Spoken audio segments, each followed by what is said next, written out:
Between 1811 and 1820, one wrong look could destroy your entire family's reputation in Regency England. Marriage wasn't about love. It was about money, status, and whether your family would survive the next decade. This is what finding someone to marry actually looked like when your reputation mattered more than your life. So yeah, if this works for you, subscribe. Also, where are you right now? Someone commented last week they listened during lunch in Canada. Didn't expect that, but cool. We're going to Regency England in a second. Get comfortable first. Adjust whatever you need to. You won't want to move once we start. You wake with a start. Your heart hammering against your ribs, the echo of your mother's voice still ringing in your ears. Remember, this season is everything. Absolutely everything. Your eyes adjust to the dim light filtering through heavy curtains as your lady's maid Mary pulls them back. The London townhouse is nothing like your country estate. Smaller, the air thicker, smelling of coal smoke and the rose water sprinkled on your sheets. Even the sounds are different. Rather than birdsong, you hear carriage wheels on cobblestones, street vendors calling out their wares, and the constant thrum of humanity packed together in the fashionable part of town. "Good morning, miss," Mary says, setting down a tray of chocolate. "Your mother insists you must be ready by noon. The cards have been arriving all morning." The cards, invitations. Your stomach clenches, not like that pleasant nervous flutter you feel when reading a novel or seeing a handsome stranger across a room. No, this is dread, pure and consuming. Unlike your warm, comfortable bed right now, your future hangs in perfect, terrifying balance. "How many?" you ask, pushing yourself up against the pillows. 7 so far, including one from Lady Jersey for Almack's on Wednesday. You nearly spill the chocolate down your nightgown. Almack's, the most exclusive assembly rooms in London, where the highest of high society gathers to dance, gossip, and most importantly, find suitable marriage partners. "Mother must have called in every favour," you mutter, taking a careful sip. Mary nods, already laying out your morning dress. She was up at dawn writing notes, said something about not having another season to waste. You're 20, you see, practically on the shelf by Regency standards. Girls make their debut at 16 or 17. You should have been married years ago, but your father's illness delayed your season. Now you're playing catch-up in the most competitive marriage market in the world. And it is a market. Make no mistake about that. "She's right, you know," says a voice from the doorway.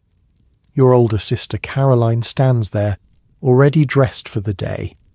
At 26, she's firmly on the shelf, having refused 2 perfectly suitable offers in her youth. She now serves as a cautionary tale and designated chaperone. One wrong step, one social misstep, and we might as well pack our trunks and return to Derbyshire in disgrace. You roll your eyes when she turns away, but your sister's not wrong.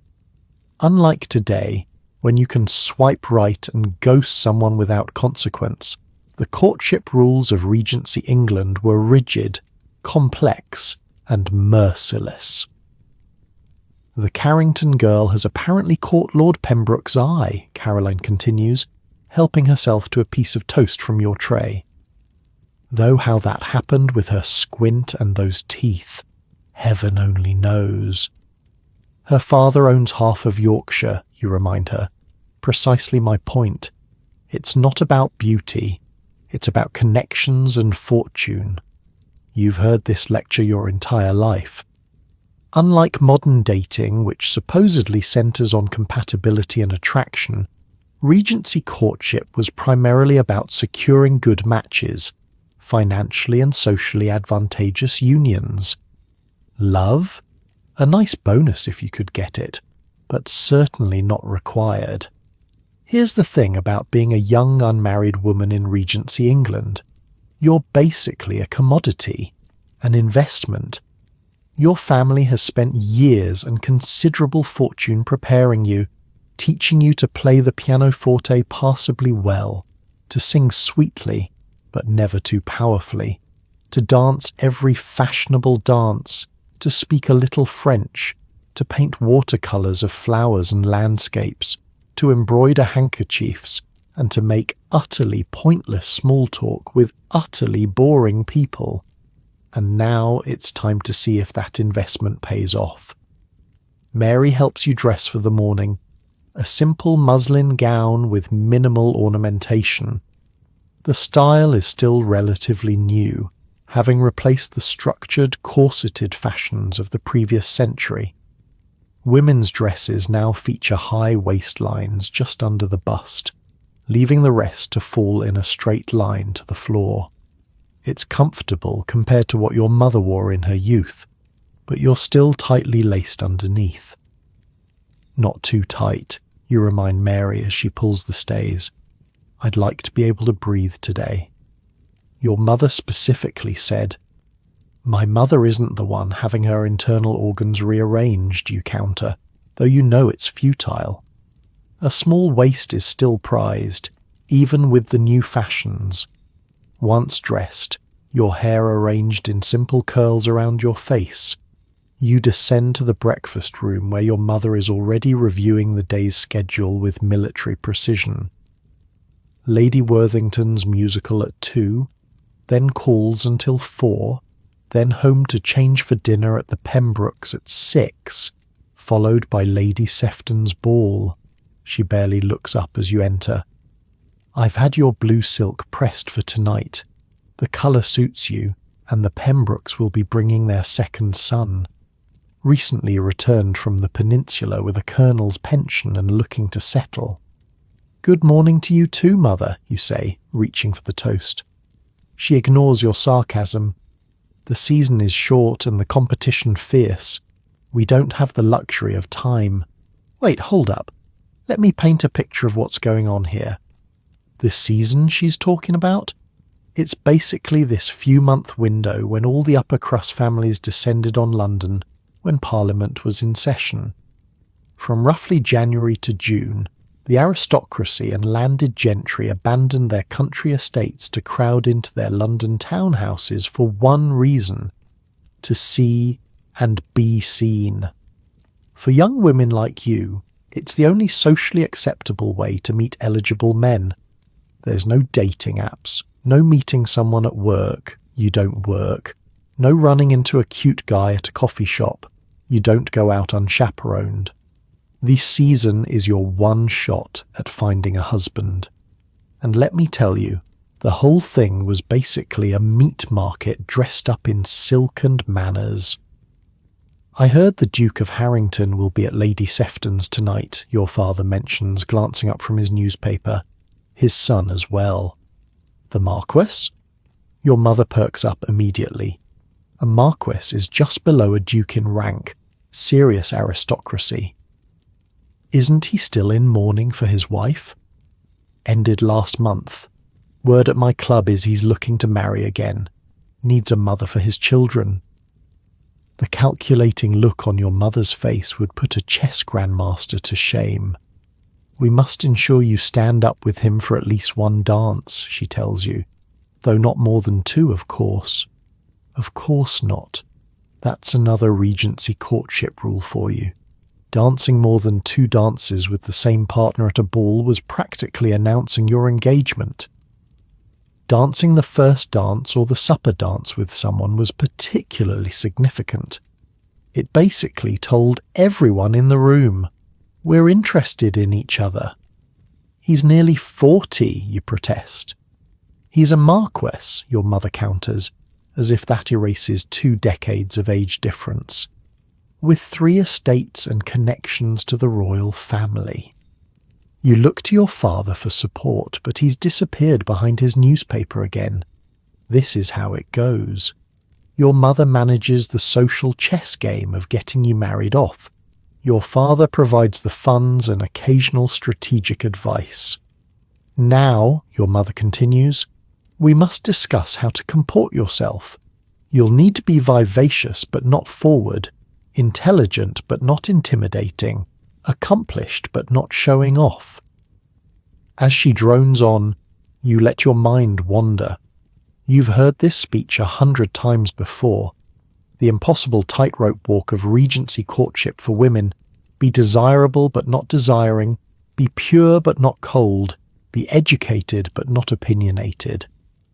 Are you listening? Your mother's sharp voice cuts through your thoughts. Yes, mother.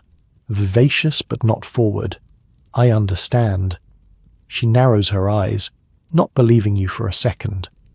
This isn't a game, dear. Your entire future, and by extension the family's, depends on making a good match. Your father's estate is entailed to his cousin upon his death. We've managed to set aside a modest dowry, but without a husband you'll be dependent on relatives' charity, and there it is, the brutal economics of being a woman in 1812. You can't inherit property. You can't have a profession.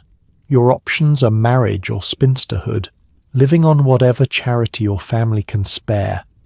At least in your comfortable bed at night, you have some protection.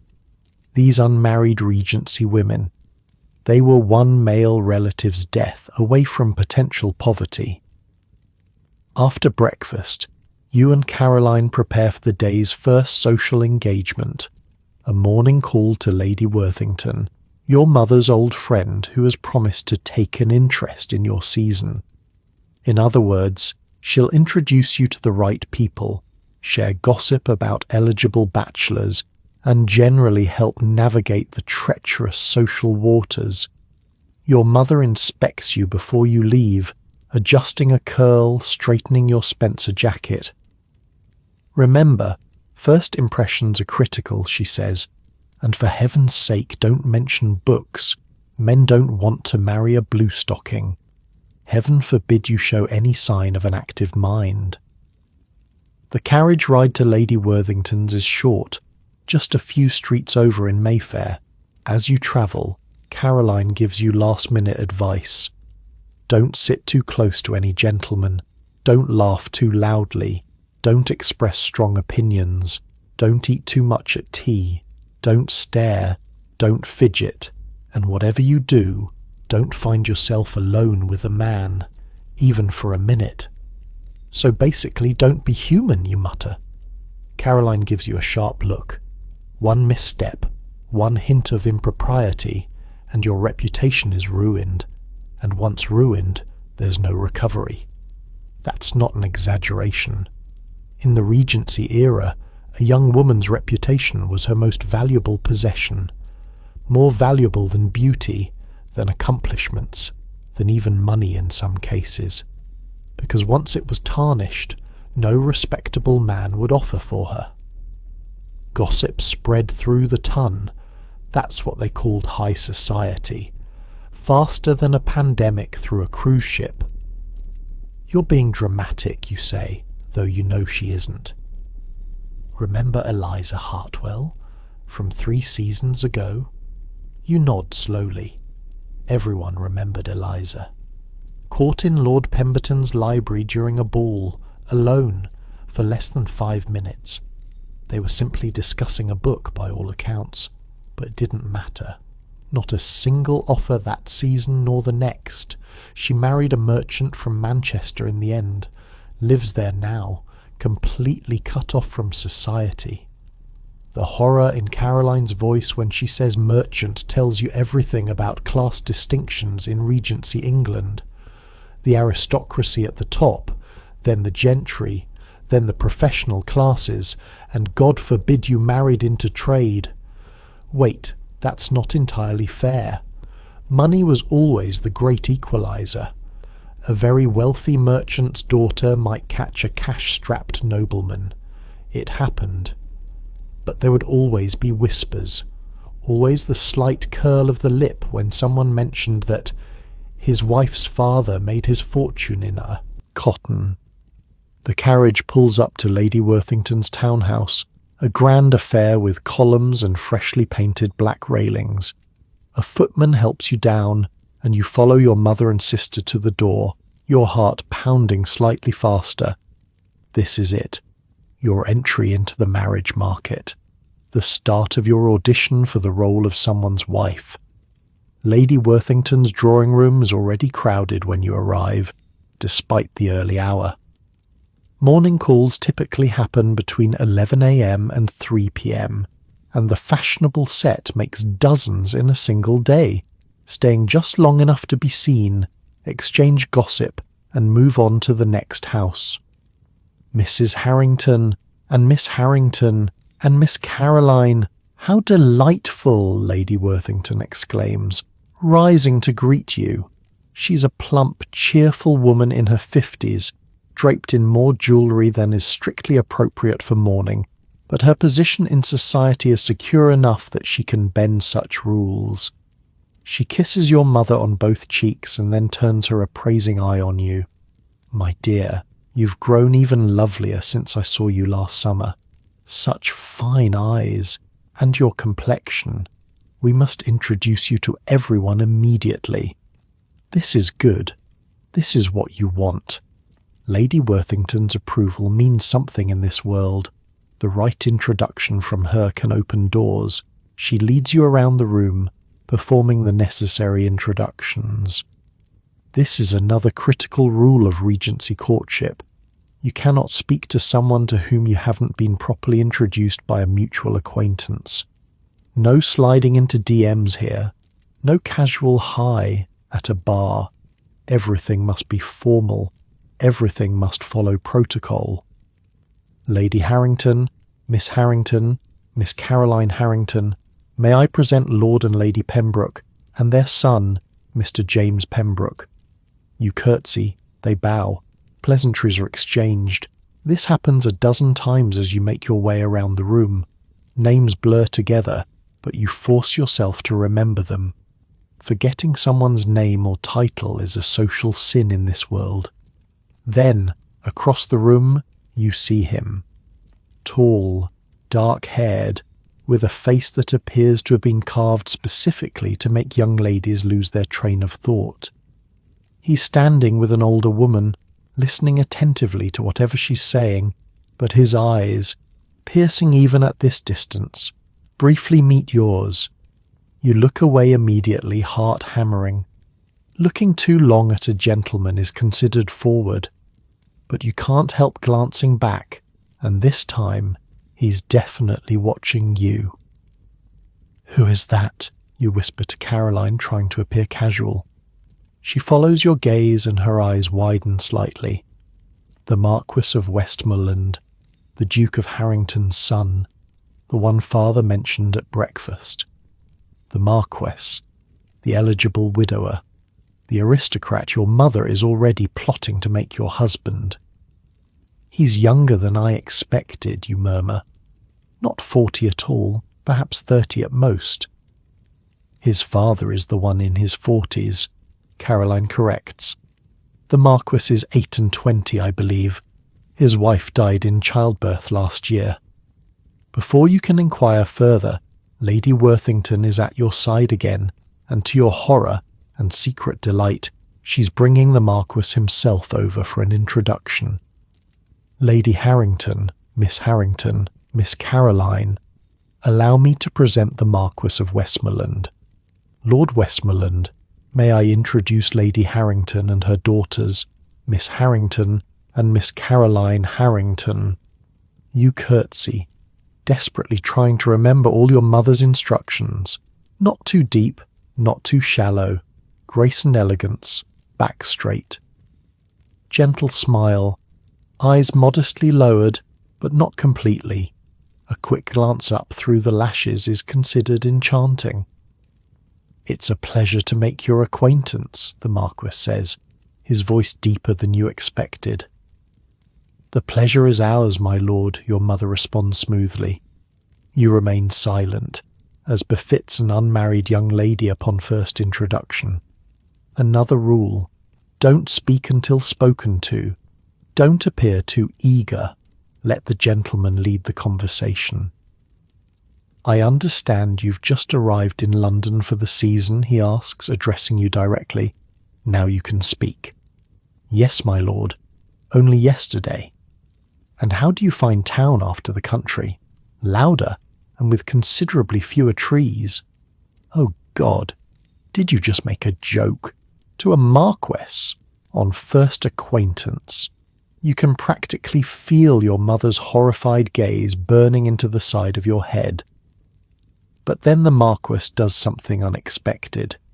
He laughs, a genuine laugh, not the polite chuckle of social obligation. An accurate assessment, the lack of trees is particularly deplorable, though I'm told the social advantages make up for the absence of nature. Is he teasing? Are you having actual banter with one of England's most eligible bachelors? So I've been informed, my lord, you reply cautiously, though I've yet to confirm it for myself. Perhaps you'll have an opportunity tonight. I believe we're both attending Lady Sefton's ball. Your mother jumps in before you can respond. Indeed we are, Lord Westmoreland. We look forward to seeing you there. It's a dismissal, however polite. One does not monopolise a gentleman's attention during morning calls. It wouldn't be proper. The Marquis bows slightly. Until tonight, then. As he moves away to speak with other guests, your mother grips your arm a little too tightly. Well done, she whispers. He noticed you. That's the first step. You nod, but you're not thinking about social climbing or advantageous matches. You're thinking about dark eyes that crinkled when he laughed, and the way he seemed to actually see you, not just another marriage prospect in a muslin dress. And that, right there, is the most dangerous thing in the Regency courtship game, genuine attraction. Because feelings, emotions, desire, those complicated everything. The game wasn't designed for love, it was designed for social order, for the preservation of bloodlines and fortunes, for alliance building between powerful families. Love was a happy accident at best, an inconvenience at worst. As the morning call continues, you find yourself searching the room for another glimpse of the Marquess, but he's engaged in conversation with an elderly gentleman near the window. Finally, after the appropriate amount of time has passed, your mother signals that it's time to leave. You have other calls to make, other drawing rooms to grace with your presence, other potential suitors to meet. In the carriage, your mother is practically glowing. Lord Westmoreland himself, and he singled you out. This is a promising beginning indeed. You say nothing, watching London pass by outside the window. Your first day in the marriage market, and already the game has begun. But something tells you it's going to be far more complicated than your mother thinks. Because while she sees a title and a fortune, you glimpsed something else in those dark eyes. Something that makes your heart beat a little faster, your breath catch a little sharper. And in Regency England, that's where the trouble always begins. As you head to your next social obligation, you ponder the Byzantine rules that govern this world you've entered. The London season is like a carefully choreographed dance where everyone knows the steps except you. One wrong move, and you might never recover. But you're learning, and quickly, because in this world, there's no room for error when your entire future hangs in the balance. The sun is high now, filtering through the carriage windows and warming your face. You close your eyes briefly, gathering your strength. Your real Regency courtship journey has just begun, and already you can tell this is going to be a season to remember, for better or for worse. Morning comes with the persistent sound of London outside your window. Horses' hooves, merchant calls, the occasional angry shout. Your eyes open to the unfamiliar ceiling of your London townhouse bedroom. For a moment, you forget where you are, reaching for the familiar comfort of your countryside canopy. But no, you're in London now. The marriage market. The season. Mary bustles in with chocolate and toast. Rise and shine, miss. Your mother's already asking for you. Of course she is. After yesterday's introduction to the Marquis of Westmoreland, she's probably planning the wedding breakfast already. Tell her I'm indisposed, you mutter, pulling the blanket over your head. I'd rather face Napoleon himself than tell your mother that, Mary says, yanking the covers away. She's in a state this morning. Apparently Lady Pembroke snubbed her at Lady Worthington's after we left. You groan, sitting up and accepting the chocolate. Society politics are exhausting, and you've barely dipped your toe in the waters. What kind of snub? The cutting kind. Turned her back amid conversation to speak with. The Duchess of Devonshire. Oh, that's bad. In the Regency social battlefield, subtle gestures carry the weight of cannonballs. A turned back, a lifted eyebrow, a seat not offered. These small actions can devastate reputations and close doors. It's a language all its own, and you're still learning the vocabulary. Did Mother do something to offend her, you ask, though you suspect the answer. Mary shrugs, laying out your morning dress. Pale yellow muslin with tiny embroidered flowers along the hem. All I know is she's been writing notes since dawn and has rearranged today's schedule 3 times. You sigh, swinging your legs over the side of the bed. The wooden floor is cold beneath your bare feet, not like your thick carpets at home. Another reminder that you're somewhere new, playing by unfamiliar rules. As Mary helps you dress, pinning your hair into a simple but elegant arrangement of curls, you stare out the window at the narrow slice of London visible between buildings. The sky is grey, threatening rain, fitting for your mood. There now, Mary says, stepping back to admire her work. You look lovely, understated but refined, perfect for morning calls. You study your reflection in the looking glass. The yellow brings some colour to your cheeks, and the style is flattering, but not too eye-catching, which is exactly the point. Morning visits require modest attire. Save the drama for evening balls. Your mother is indeed in the breakfast room, scribbling furiously on a piece of stationery. She barely looks up when you enter. Finally, she says, folding the note and sealing it with his wax. I've had to completely restructure our day. We'll no longer be attending the Pembrokes' dinner this evening. Because of the snub? You ask, reaching for a piece of toast. Your mother's eyes snap to yours. How did you... Never mind. Yes, because Lady Pembroke has shown her true colours. To think I once considered her a friend. The nerve of that woman, with her husband's gambling debts and her son's questionable associations. She continues in this vein for several minutes, her indignation growing with each perceived slight against the Pembroke family. This is another Regency survival skill, knowing whose star is rising and whose is falling, and adjusting your social calendar accordingly. Instead, she says finally, composing herself, we've been invited to dine with the Cartwrights. Sir William mentioned it yesterday, and I've sent a note accepting. You try to remember the Cartwrights from yesterday's whirlwind of introductions. The family with the 3 daughters, all married well? Precisely. Your mother nods approvingly. Lady Cartwright is known for her successful matchmaking. 5 daughters, all married to titles, and Sir William is quite close with the Duke of Harrington. And there it is, the Duke, father to the Marquis who caught your eye yesterday. Your mother is reworking her strategy, finding alternate paths to the same destination. I'll wear the blue silk then, you confirm, knowing it's your best dinner dress. No, the green. The blue is for Lady Sefton's ball later. We must save something special for when we see the Marquis again. She says this so matter-of-factly, as if your future is already decided, mapped out in a series of carefully selected gowns and strategic appearances. It chafes, but you say nothing. This is how the game is played. After breakfast, you join your mother and Caroline in the carriage for the morning's round of calls.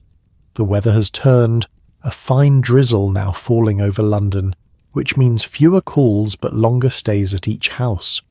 No one wants to be constantly moving between carriages in the rain. "Remember," your mother says as the carriage pulls up to the first house, "the Brightons have a son recently returned from Oxford. Second son, so no title, but a handsome living as a clergyman. Perfectly respectable." You nod dutifully. A clergyman isn't as exciting as a marquess, but your mother is nothing if not thorough in her cataloguing of eligible men. She's covering all bases, from the spectacular match to the merely acceptable. The Brightons' drawing room is warm and welcoming, a fire crackling in the grate against the damp day. Mrs. Brighton greets you effusively, introducing her son Edward, a pleasant-faced young man of about 25, somewhat shy but with kind eyes. "Miss Harrington," he says with a bow, "a pleasure to make your acquaintance." You curtsy in return. "The pleasure is mine, Mr. Brighton." This is it, the beginning of a potential courtship. The formal introduction has been made, and now you're free to engage in conversation under the watchful eyes of your mothers. It's as close to privacy as unmarried young people get in this era. "I understand you're recently come from Derbyshire," he asks, taking a seat nearby, but not too near. Proximity is strictly regulated in Regency courtship. "Yes, our estate is near Matlock," you reply. "Do you know the area?" "I visited once as a boy. Beautiful country, very different from London." You smile, relaxing slightly. This is safe territory, bland observations about geography. Nothing too personal, nothing that could be considered forward. "And you've been at Oxford, I understand," you ask, demonstrating that you've been properly briefed on his background.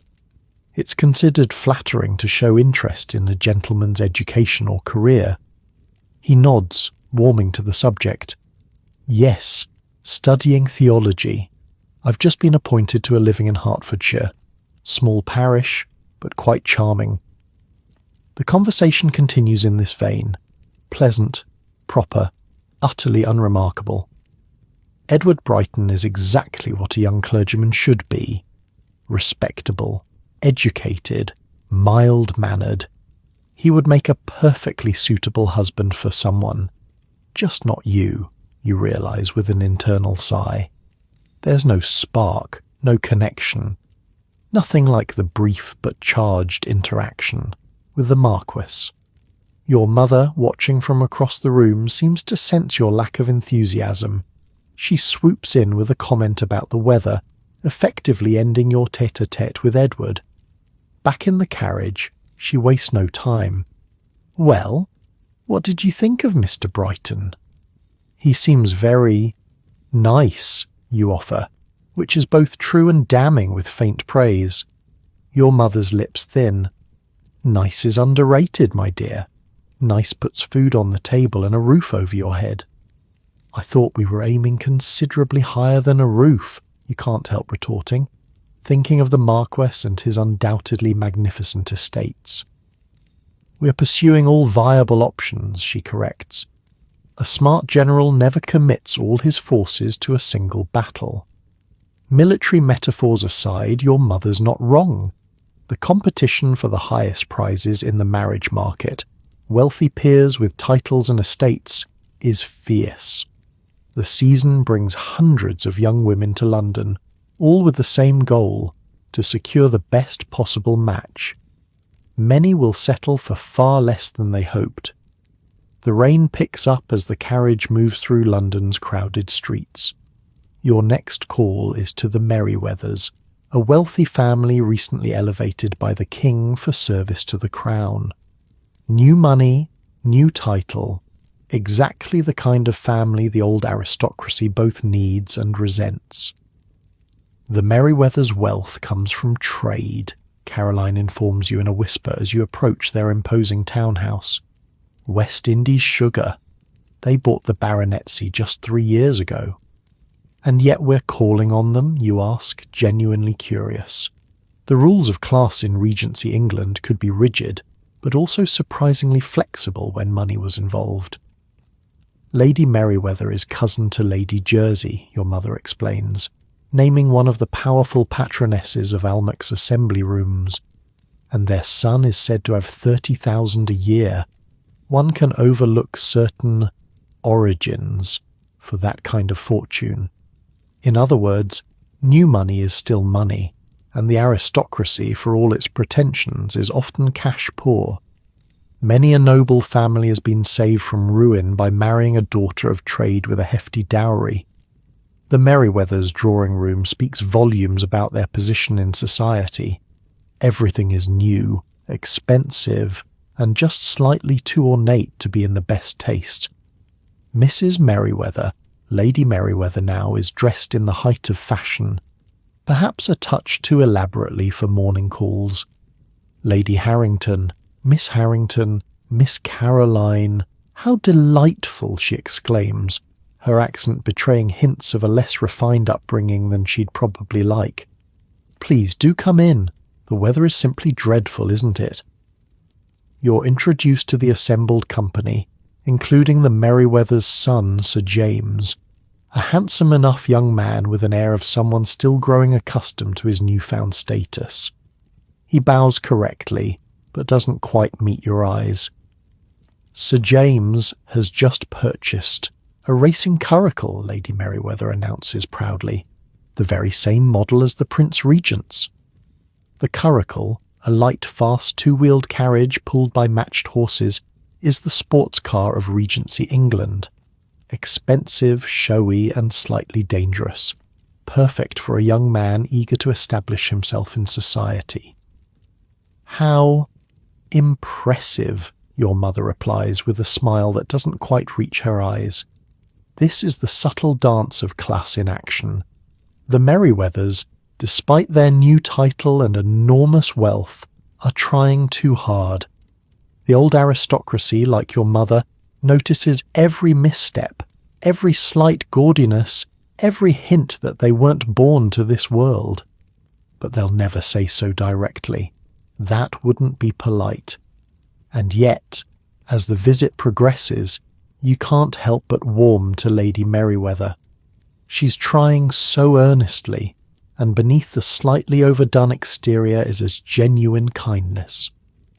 When she mentions a charitable project for war widows, her passion is real and admirable.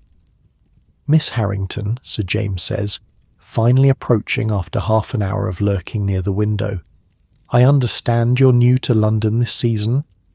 You confirm that yes, this is your first proper season, having been delayed by family matters. Then perhaps you haven't yet seen Hyde Park during the fashionable hour. It's quite the spectacle on a fine day. This is a subtle invitation, not to a private outing, which would be scandalously improper, but to a public appearance where you might happen to encounter each other. I've not yet had the pleasure, you reply carefully. Weather permitting, everyone who is anyone rides or drives there between 5 and 7, he continues. My curricle is a particular shade of blue that's quite distinctive. In other words, look for me, I'll be showing off my expensive carriage. You smile non-committally, neither encouraging nor rebuffing.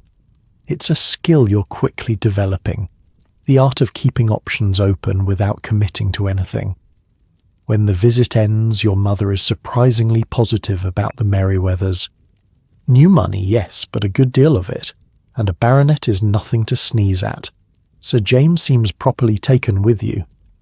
He seemed most taken with his curricle, to be honest, you reply as the carriage pulls away. Caroline laughs. Men and their toys. But mother's right. He'd be a solid match. Not spectacular like the Marquis, but respectable and wealthy. You're learning that the Regency marriage market is all about tiers.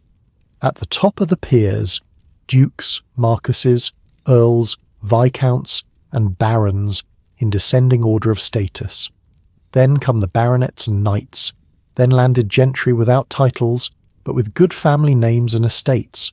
Then the professions, clergymen, military officers, lawyers, doctors, and finally, trade and commerce, regardless of wealth. But there are complications and exceptions. A duke's penniless younger son might rank below a wealthy baronet in actual marriage prospects. An earl's daughter might marry a rich merchant to save her family's estate from debt. Money matters, blood matters, but the precise calculus is complex and ever-changing. The rain has stopped by the time you reach your third call of the day to the elderly Countess of Wexford. This visit is less about meeting eligible men and more about paying respect to an influential society matron who can either help or hinder your progress. The Countess's drawing room is a time capsule from the previous century.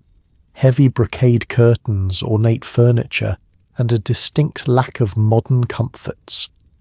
The Countess herself matches her surroundings, regal, intimidating, and unapologetically old-fashioned in her powdered wig and rouge.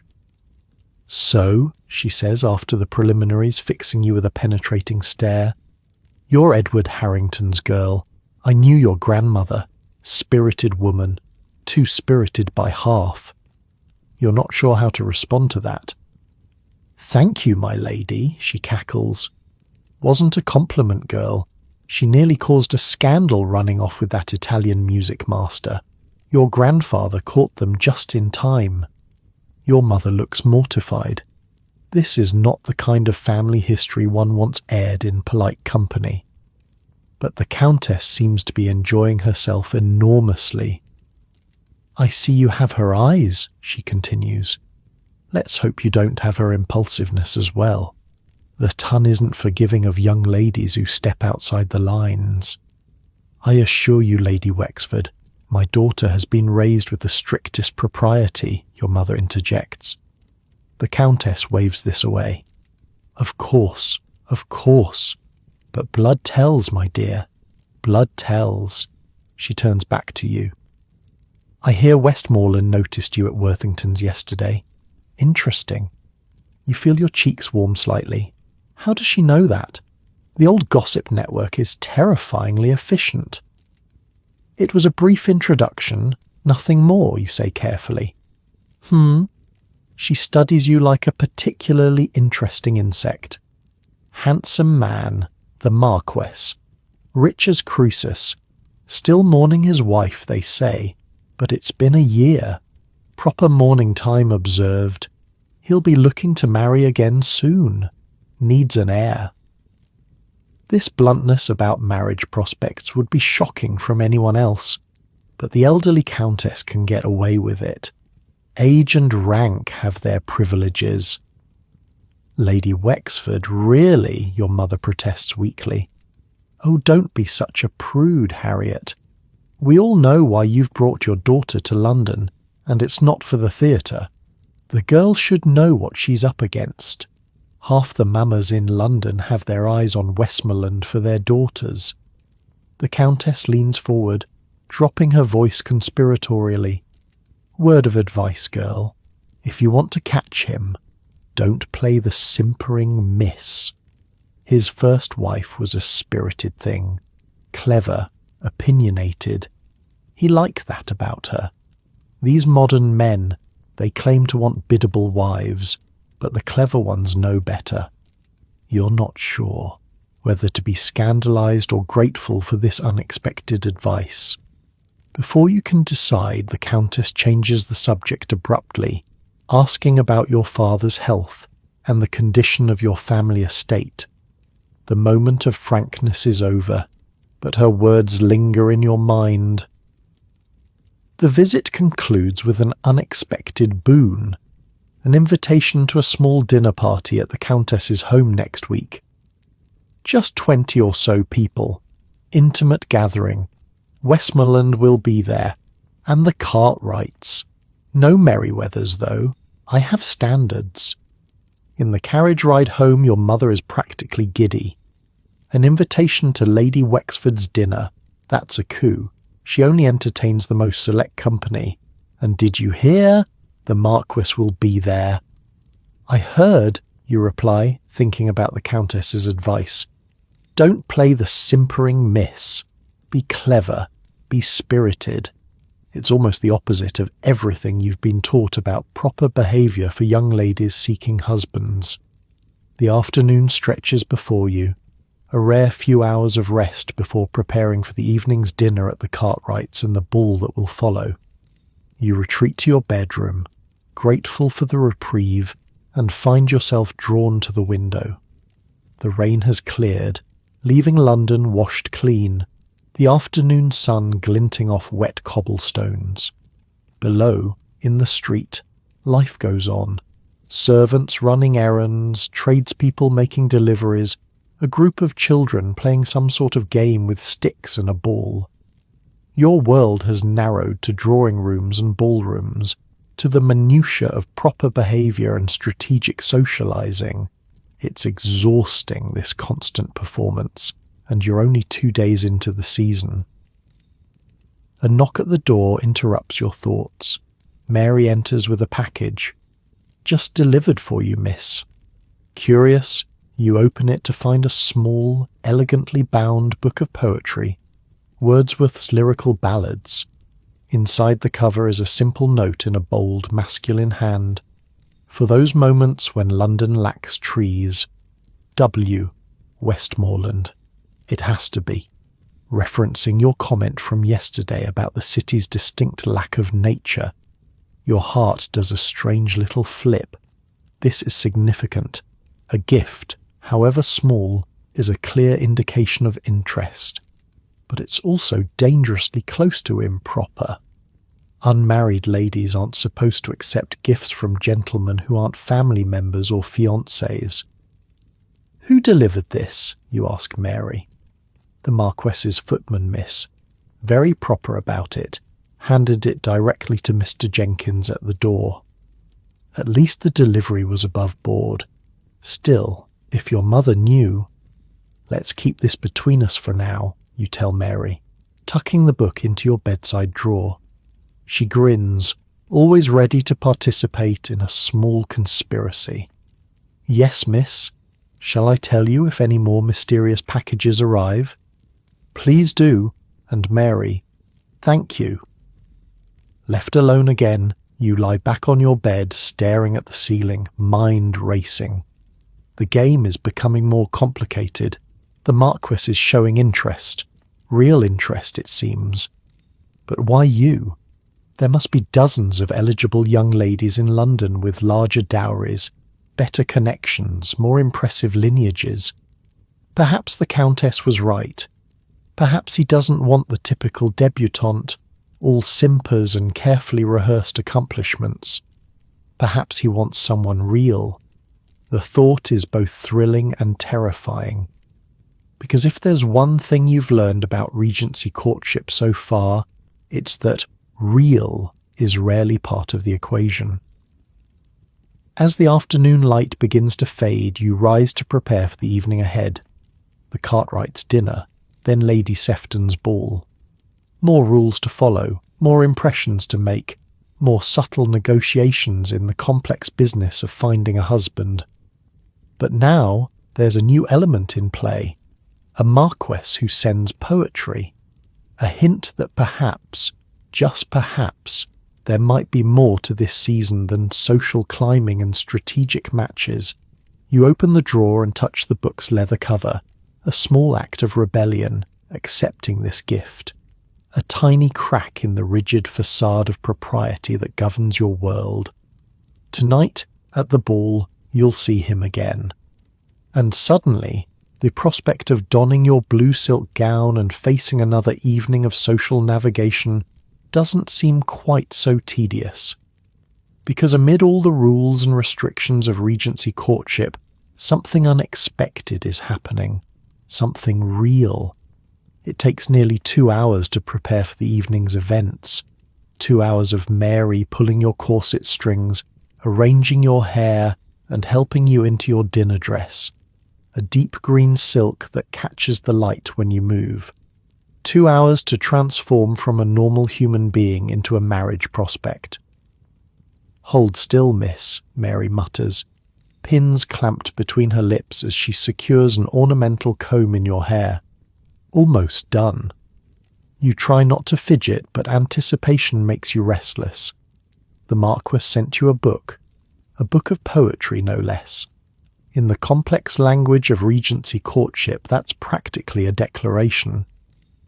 "There," Mary says, stepping back to admire her work. "You look beautiful." The looking glass shows a version of yourself that seems both familiar and strange. Hair arranged in fashionable curls, cheeks pinched to bring colour, lips bitten for the same reason.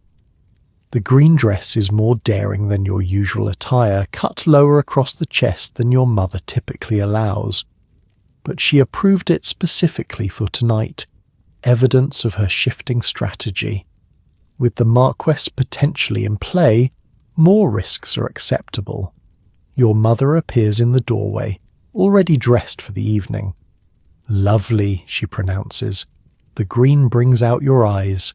Now remember, at dinner you'll likely be seated next to Sir William's nephew. He's in Parliament, quite promising.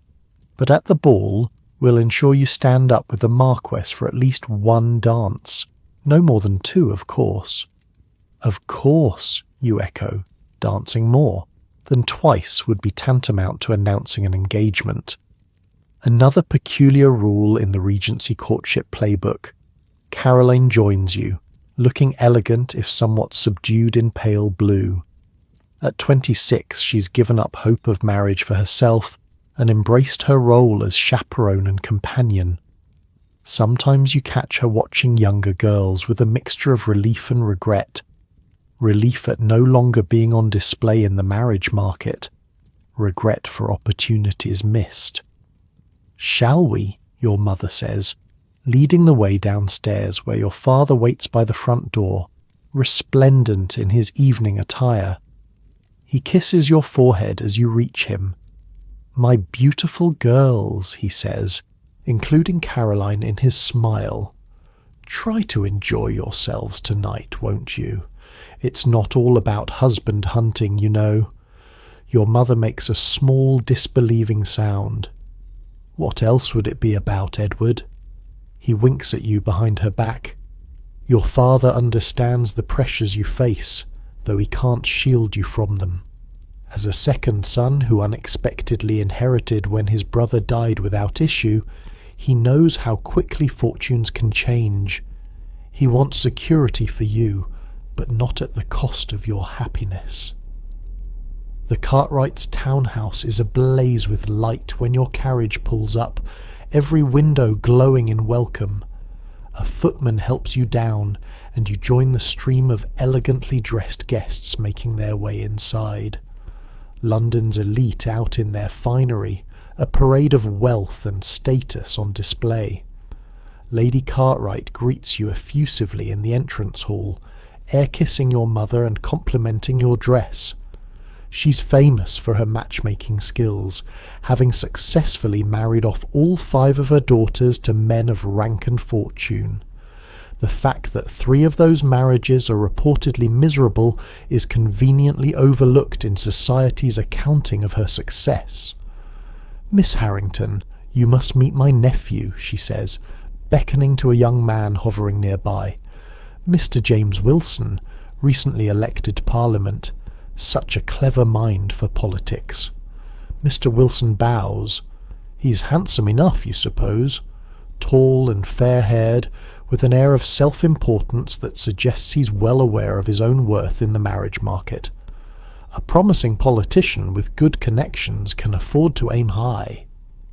"Miss Harrington," he says, voice pitched to carry just far enough for those nearby to hear his gallantry.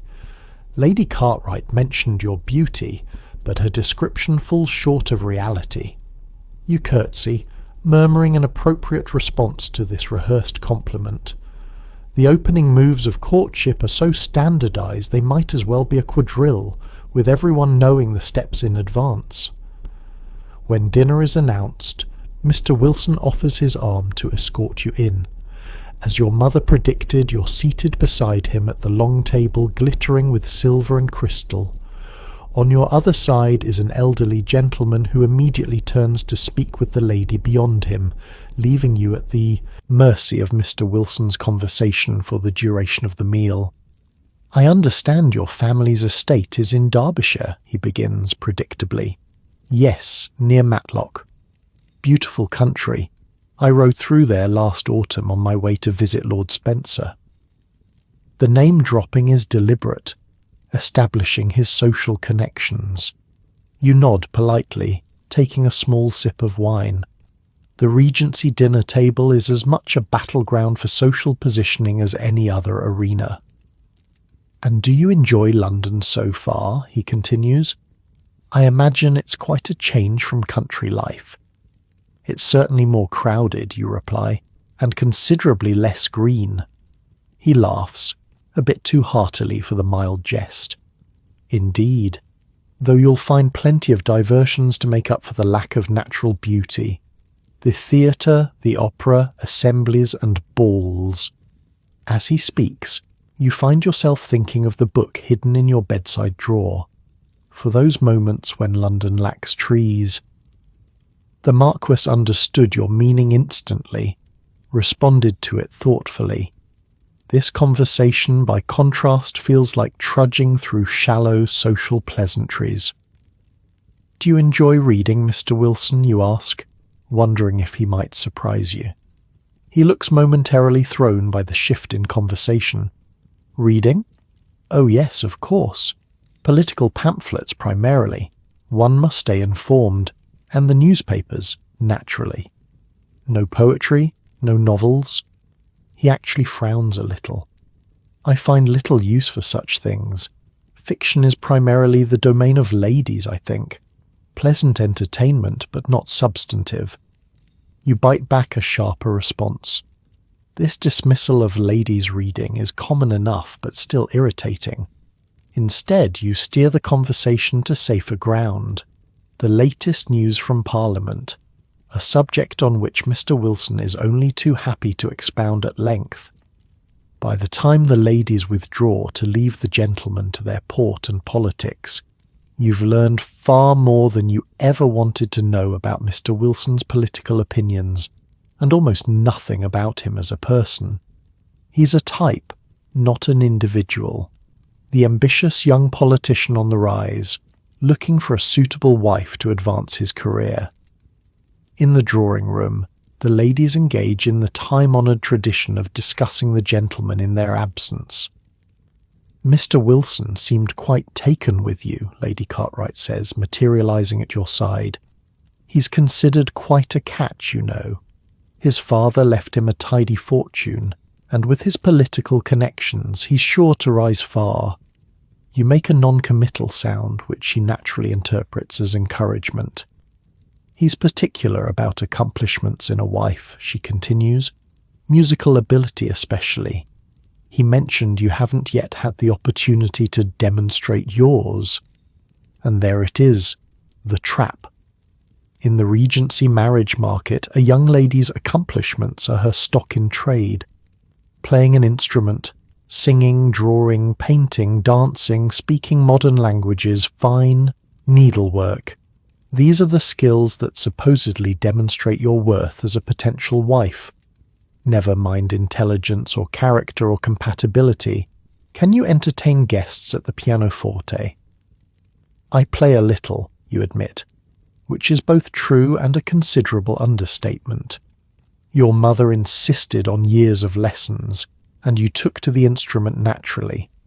But you've never enjoyed performing for strangers, having your worth assessed by how prettily you can render a sonata. "Excellent!" Lady Cartwright claps her hands. "You must play for us when the gentlemen join us. Mr. Wilson particularly enjoys Mozart." You're cornered, and you know it. To refuse would be unforgivably rude. To admit your reluctance would mark you as lacking proper feminine modesty. Yes, the paradox is real. You must be accomplished but humble about it, skilled but reluctant to display those skills. When the gentlemen eventually rejoin the ladies, Lady Cartwright wastes no time. "Miss Harrington has agreed to favour us with the performance," she announces, gesturing to the pianoforte in the corner. "She plays, I'm told, quite beautifully. All eyes turn to you. Your mother gives you an encouraging nod." Mr. Wilson looks pleased, settling into a chair near the instrument. There's no escape. You move to the pianoforte, arranging your skirts as you sit. The keys are cool beneath your fingers as you take a moment to compose yourself. Then, decision made, you begin to play. Not Mozart as suggested. Instead, you choose Beethoven, his Moonlight Sonata, haunting and melancholy. It's not the typical drawing room piece, not designed to show off technical skill with showy flourishes, but it's music that speaks, that means something. As you play, the room falls silent. The gentle, rolling arpeggios fill the space, creating a moment of genuine emotion amid all the social artifice. You lose yourself a little in the piece, forgetting you're supposed to be showcasing your marriage ability. When the last notes fade, there's a moment of silence before the applause begins. Your mother looks surprised but pleased. Mr. Wilson appears slightly bewildered, as if he's not sure whether to be impressed or confused by your choice. "Beautifully played," says a deep voice from the doorway. You look up, startled. The Marquis of Westmoreland stands there, evidently a late arrival to the dinner. His dark eyes meet yours across the room, and you feel that same strange flutter in your chest. "Thank you, my lord," you reply, voice steadier than you feel. Lady Cartwright hurries over to greet him, delighted by this unexpected addition to her party. "Lord Westmoreland, what a pleasant surprise. We had not expected you until the ball," he bows to her. "My apologies for missing dinner. Another engagement ran late, but I'm glad I arrived in time to hear Miss Harrington play. She has a remarkable sensitivity for Beethoven." The fact that he recognized the piece, that he commented on your interpretation rather than merely complimenting your skill, warms you in a way Mr. Wilson's generic praise never could. Mr. Wilson, sensing competition, quickly joins the conversation. "Indeed, Miss Harrington plays charmingly, though I confess I'm more partial to Mozart myself. Perhaps something lighter for your next piece." You're saved from having to respond by Lady Cartwright announcing it's time to depart for Lady Sefton's ball. There's a general movement as everyone gathers wraps and gloves. Footmen are dispatched to bring carriages around, and the party begins to disperse. In the controlled chaos, the Marquis somehow ends up beside you in the hallway, slightly apart from the others. "Did you receive my small offering?" he asks quietly. You nod, equally discreet. "It was most thoughtful. Thank you." "Have you read Wordsworth before?" "Yes, though I prefer his earlier works. The more recent poems seem to have lost some of their initial fire." His eyebrows rise slightly, surprised perhaps that you have an actual opinion rather than polite appreciation. "An interesting observation. I'd be curious to hear more of your thoughts on the matter." Before you can respond, your mother appears at your side. "Ah, Lord Westmoreland, how lovely to see you again. Will you be attending Lady Sefton's ball as well?" The moment of genuine connection breaks. You're back to the social dance, the careful navigation of propriety. "Indeed, Lady Harrington, I look forward to seeing you all there," he replies smoothly. The journey to Lady Sefton's is short, your family's carriage joining the line of vehicles depositing elegantly dressed guests at one of the ton's most anticipated balls of the early season. Inside, the house is transformed, chandeliers blazing with hundreds of candles, flowers banked against the walls, a small orchestra tuning up in the ballroom. The receiving line moves slowly as each guest properly greets Lady Sefton. By the time you enter the ballroom itself, the space is already crowded, a swirl of colourful gowns and black evening dress. Remember, your mother murmurs, don't accept more than 2 dances with any gentleman, and try to secure the supper dance with someone suitable. That's particularly significant. You nod, having heard these instructions a dozen times. The supper dance is indeed special. It means sitting with your partner during the midnight meal, a chance for extended conversation. Accepting the supper dance from a gentleman signals serious interest. Your dance card, the small booklet where you record your promised dances, fills quickly. Mr. Wilson secures the first, a country dance that has you moving up and down the line, changing partners periodically. He performs the steps competently, if not gracefully, and makes sure to compliment you during the brief moments you're together. You dance as beautifully as you play, Miss Harrington, he says. Thank you, sir. You're too kind. It's also scripted, so proper, so empty of real connection. The second dance, you stand up with Sir James Merryweather, who talks enthusiastically about his curricle and his plans to drive in Hyde Park the next day, weather permitting. The third is with a friend of your father's, an older gentleman who knew you as a child and treats you with avuncular affection. And then, as the orchestra begins the fourth set, the Marquis appears before you, bowing formally.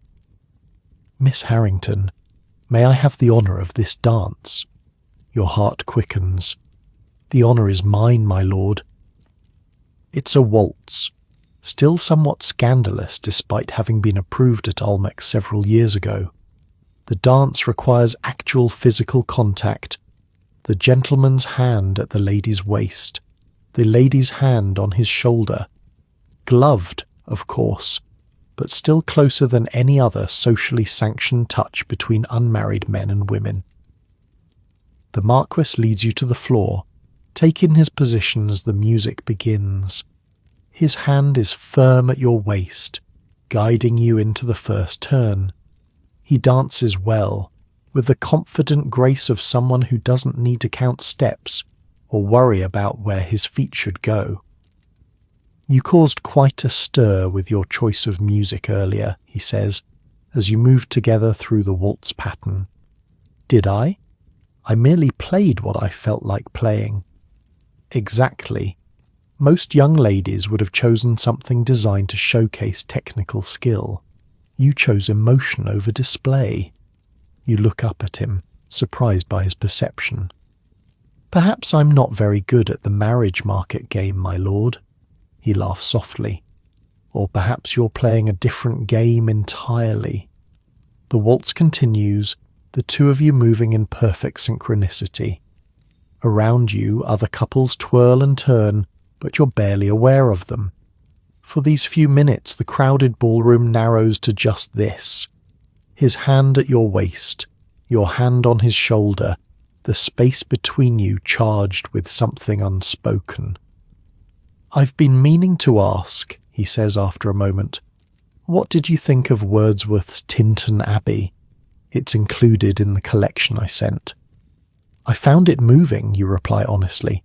The idea that nature stays with us, even in memory, even in crowded cities, it resonated. Yes, exactly. His eyes brighten with genuine interest. That's precisely why I thought of you when I saw the book. Your comment about London's lack of trees, it reminded me of that poem.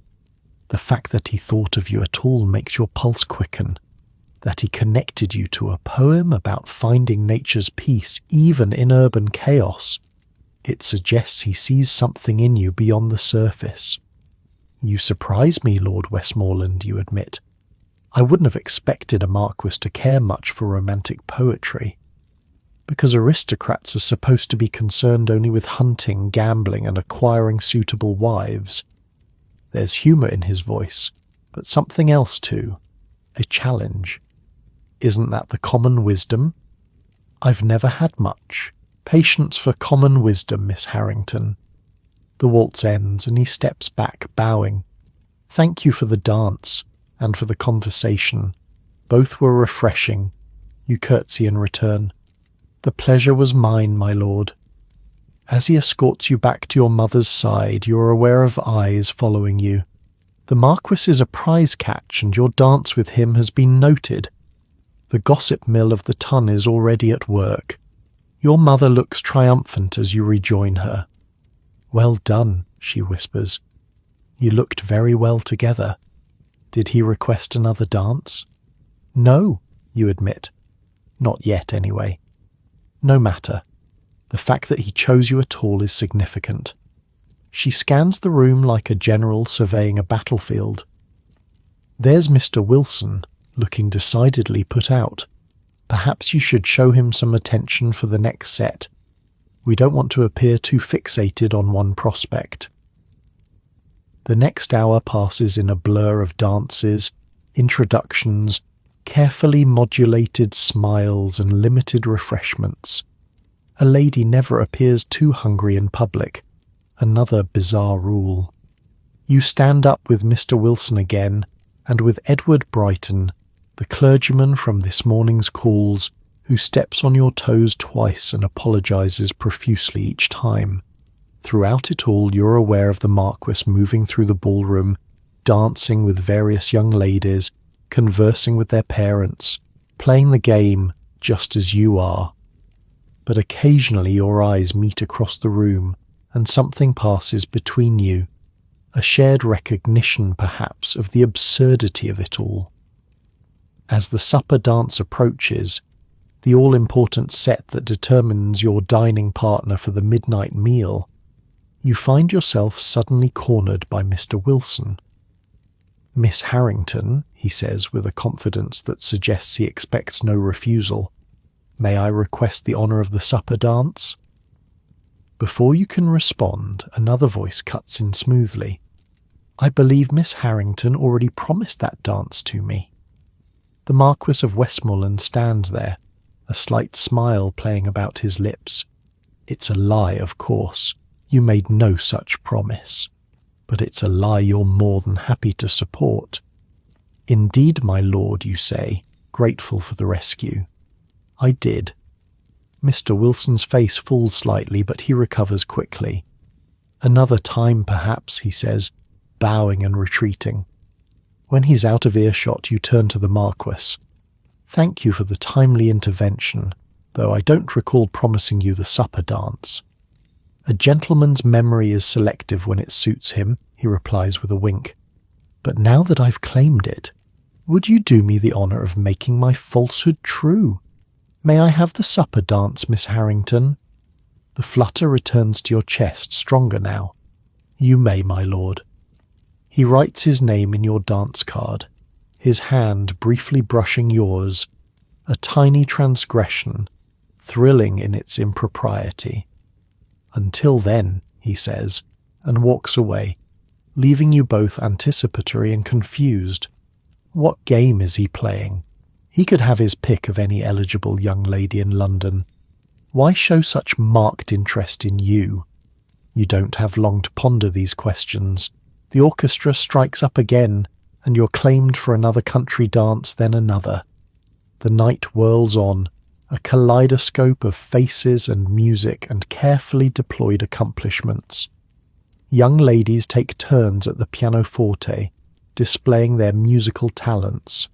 Others showcase their singing voices, their graceful dancing, their charming French accents. The marriage market in full swing, with each participant highlighting their most saleable qualities. And through it all, you wait for the supper dance, for the midnight meal, for the chance to understand what the Marquis sees when he looks at you. The Regency courtship game continues, with rules as rigid as ever. But somewhere beneath the social choreography, something unexpected is growing. Something that has nothing to do with titles or fortunes or suitable matches. Something real and therefore dangerous. When the orchestra strikes up the supper dance, your pulse quickens. The Marquis appears at your side right on cue, offering his arm with a slight bow. Miss Harrington. Lord Westmoreland. Such formal address between two people about to spend the next half hour in close conversation.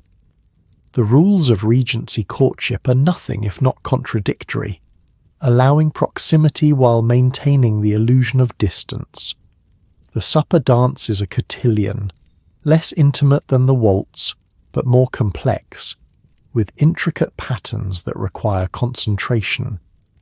As you move through the figures, the Marquis proves himself an excellent dancer, guiding you with subtle pressure of his hand, anticipating each turn. You dance well, he observes during a moment when you're paired together. As do you, my lord. Though I suspect you've had considerably more practice, he laughs. Are you calling me old, Miss Harrington? Experienced, you correct, feeling bold. There's a difference. The dance separates you before he can respond, sending you down the line to partner briefly with other gentlemen. When you return to him, he's still smiling. Experienced, he repeats. I like that better than old, certainly. The pattern shifts again, bringing you back to back, then face to face. The dance floor is crowded, bodies moving in synchronized patterns, the heat of so many people in one room making the air thick despite the spring chill outside. I must confess, he says when you're together again, I've been looking forward to this dance all evening. Because you enjoy cotillion so much, you tease, deflecting the compliment. Because I enjoy your company, he counters. You're refreshingly direct. Most young ladies I meet these days seem to have memorized the same conversation. Weather, music, a carefully rehearsed French phrase. Tedious. Perhaps they're simply nervous, you suggest. Meeting a Marquis can be intimidating. Are you intimidated? The question catches you off guard. Are you? There's something about him that makes your heart race, certainly, but it's not his title or his fortune. No, you answer honestly. Should I be? The dance ends before he can reply, the couples applauding the orchestra as the music fades. Without releasing your hand, he leads you toward the supper room where tables have been laid with an impressive midnight feast. Cold meats, oysters, fruits, jellies, and champagne flowing freely. Your mother catches your eye from across the room, giving you an approving nod. She's seated with Lady Jersey, one of Almac's feared patronesses, probably angling for vouchers to that exclusive assembly. Her campaign for your advantageous marriage continues on all fronts. The Marquis secures a small table somewhat removed from the main crush, a prime position that offers a degree of privacy while remaining properly visible. Another demonstration of his social status. Lesser mortals make do with crowded tables in poor locations. You never answered my question, you remind him, as a footman serves champagne. Which question was that? Though his tone suggests he remembers perfectly well. Whether I should be intimidated by you. He considers this, dark eyes studying your face. No, I don't think you should. But many would say a healthy degree of caution is warranted when dealing with a man in my position. Because you're a Marquis. Because I'm a widower with a young daughter, considerable estates, and according to the gossips, in desperate need of a new Marchioness. His tone is light, but there's an edge to it. I've become a prize to be won, it seems. The number of ambitious mammas throwing their daughters in my path this season has been impressive. You can't help but laugh. Including mine, I'm afraid. Your candour is remarkable. Is it? I thought it was obvious. You're exactly the sort of match my mother has been dreaming of. Titled, wealthy, already proven capable of producing children. I sound like a particularly promising stallion, he remarks dryly. Isn't that how the marriage market works? We're all assessed for our breeding potential and social advantages, like prized horses at Tattersall's. He chokes slightly on his champagne, eyes crinkling with genuine amusement. Not the comparison most young ladies would draw, but accurate enough. Around you, the supper room buzzes with conversation and laughter. Couples lean close together, seizing this rare opportunity for conversation without a parent or chaperone hovering directly beside them. Across the room, you spot Caroline watching you with curious interest. Mr. Wilson glowers from another table, clearly displeased at having lost the supper dance to a competitor. So tell me, the Marquis says, if you find the marriage market so distasteful, what would you prefer? To choose your own husband based solely on personal preference? Is that so radical? To want some say in who I'll spend my life with? For many, yes. Marriage has always been about alliance, about property and inheritance. Love is a modern luxury, says the man who can choose any wife he pleases. His expression softens. You think I have freedom of choice? In some ways, perhaps. But my position comes with its own constraints. The future Marchioness of Westmoreland can't simply be any woman I happen to admire. She'll be mistress of 5 estates, stepmother to my daughter, eventually Duchess of Harrington. Society has expectations. There's something in his voice, a note of frustration perhaps, that makes you wonder if he's speaking from experience. Had there been someone he couldn't choose because of those expectations? And what about your expectations, my lord? What do you look for in a potential marchioness? He studies you for a moment, as if deciding how honest to be. Intelligence, he says finally. Compassion. Strength of character. Someone who can hold her own in any company. Someone real. The word echoes your earlier thoughts. Real. Not a perfectly trained debutante performing her accomplishments on command, but a person. Someone who might challenge him, surprise him. And what of love, you ask, the champagne perhaps making you bolder than you should be? Does that factor into your calculations at all? A shadow crosses his face. I loved my wife deeply. Her loss. He pauses, composing himself. I don't expect to find that kind of love twice in one lifetime, but mutual respect, companionship, friendship, those matter greatly. You feel a pang of something, not quite jealousy, but a strange sadness for a woman you never met who was so loved by this man.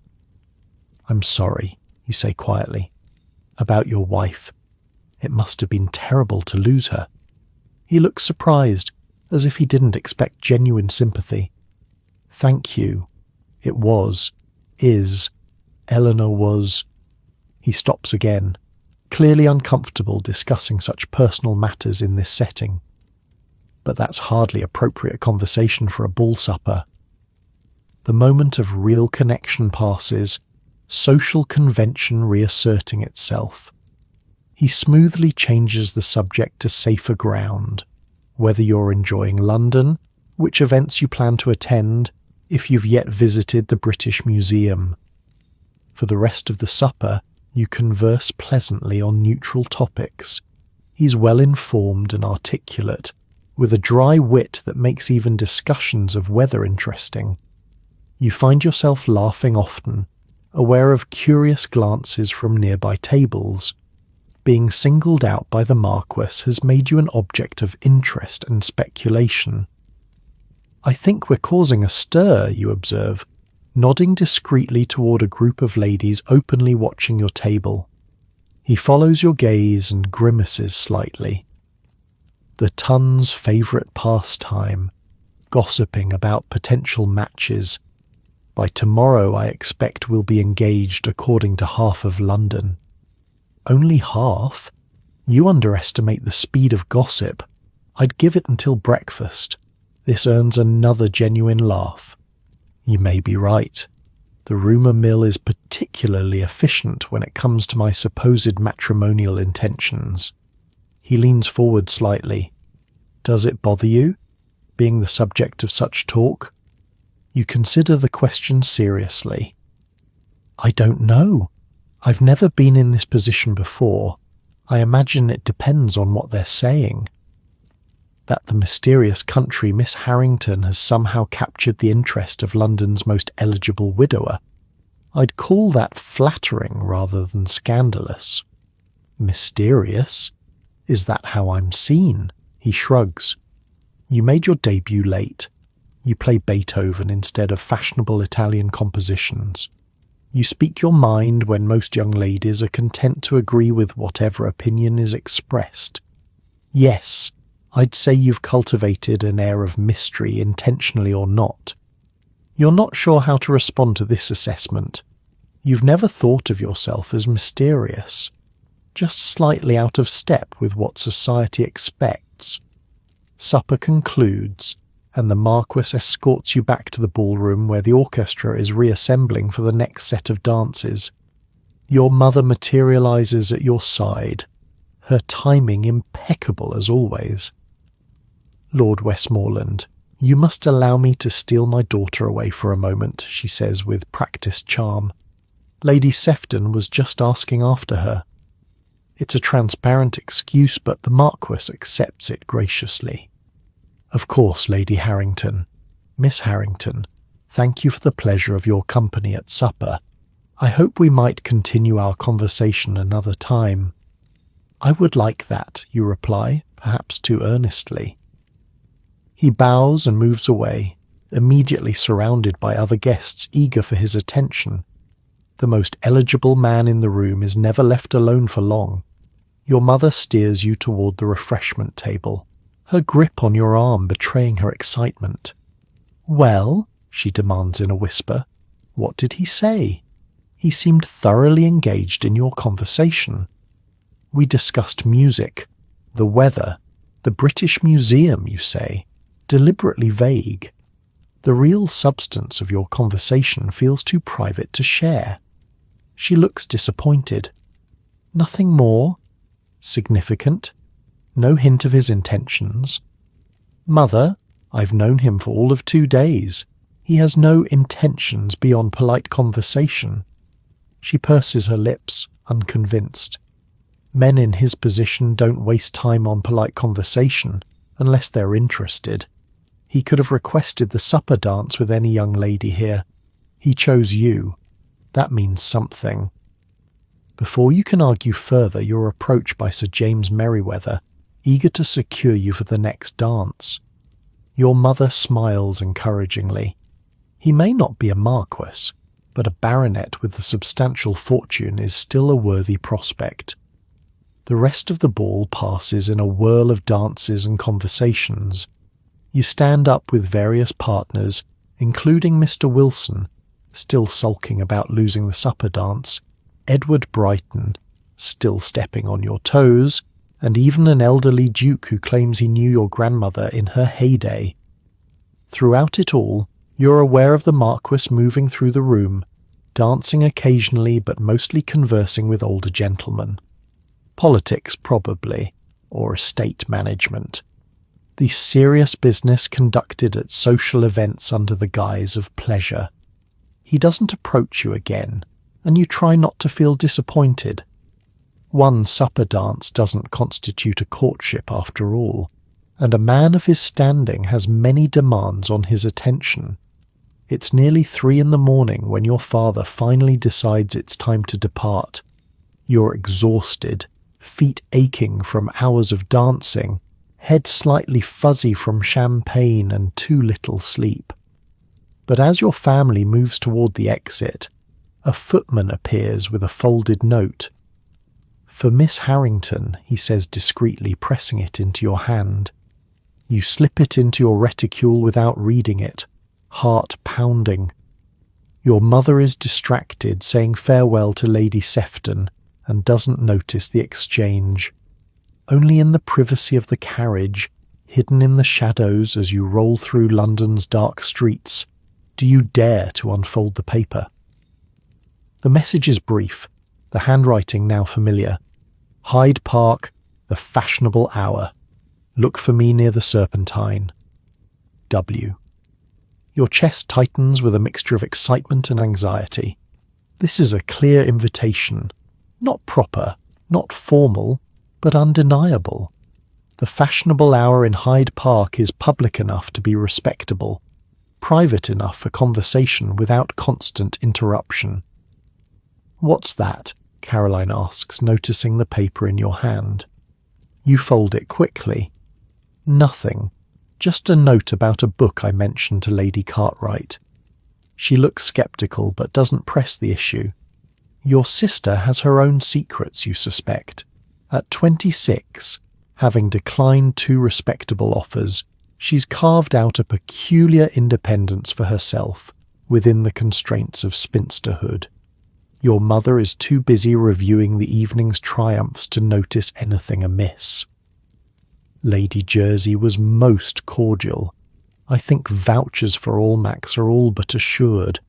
And the way Lord Westmoreland singled you out, everyone noticed. Lady Pembroke looked positively green with envy.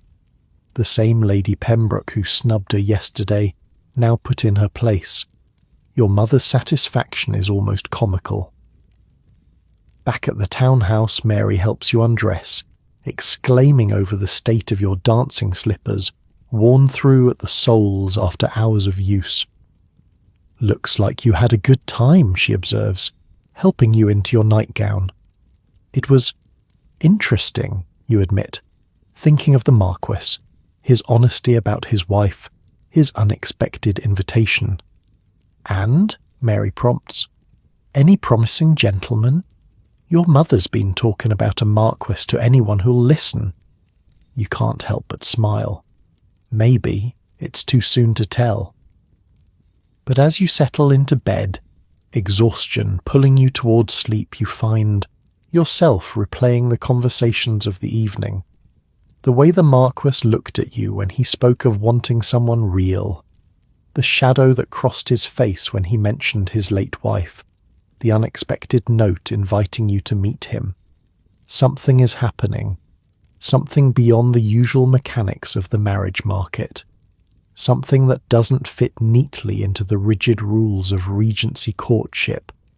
And as you drift off to sleep, the Marquis's note tucked safely beneath your pillow, you wonder if perhaps the real danger isn't scandal or impropriety, but the possibility of genuine feeling in a world designed to suppress it. The next morning dawns bright and clear, perfect weather for the fashionable hour in Hyde Park. You wake early despite your late night, anticipation making sleep impossible. Hyde Park in the afternoon is the see and be seen event of Regency London, a daily parade of wealth and status.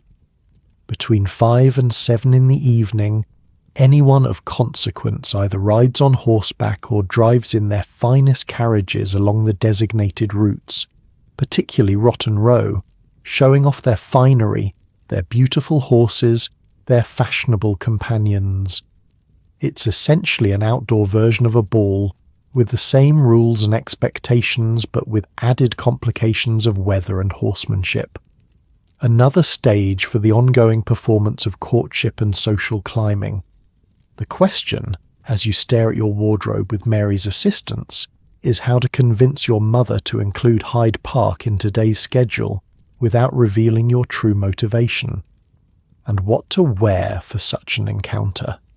A morning dress won't do for the fashionable hour, but full evening attire would be excessive for daylight. You settle on a walking dress of pale blue muslin, with a matching Spencer jacket and a bonnet trimmed with ribbons that complement the ensemble. Fashionable but not ostentatious, Pretty but practical.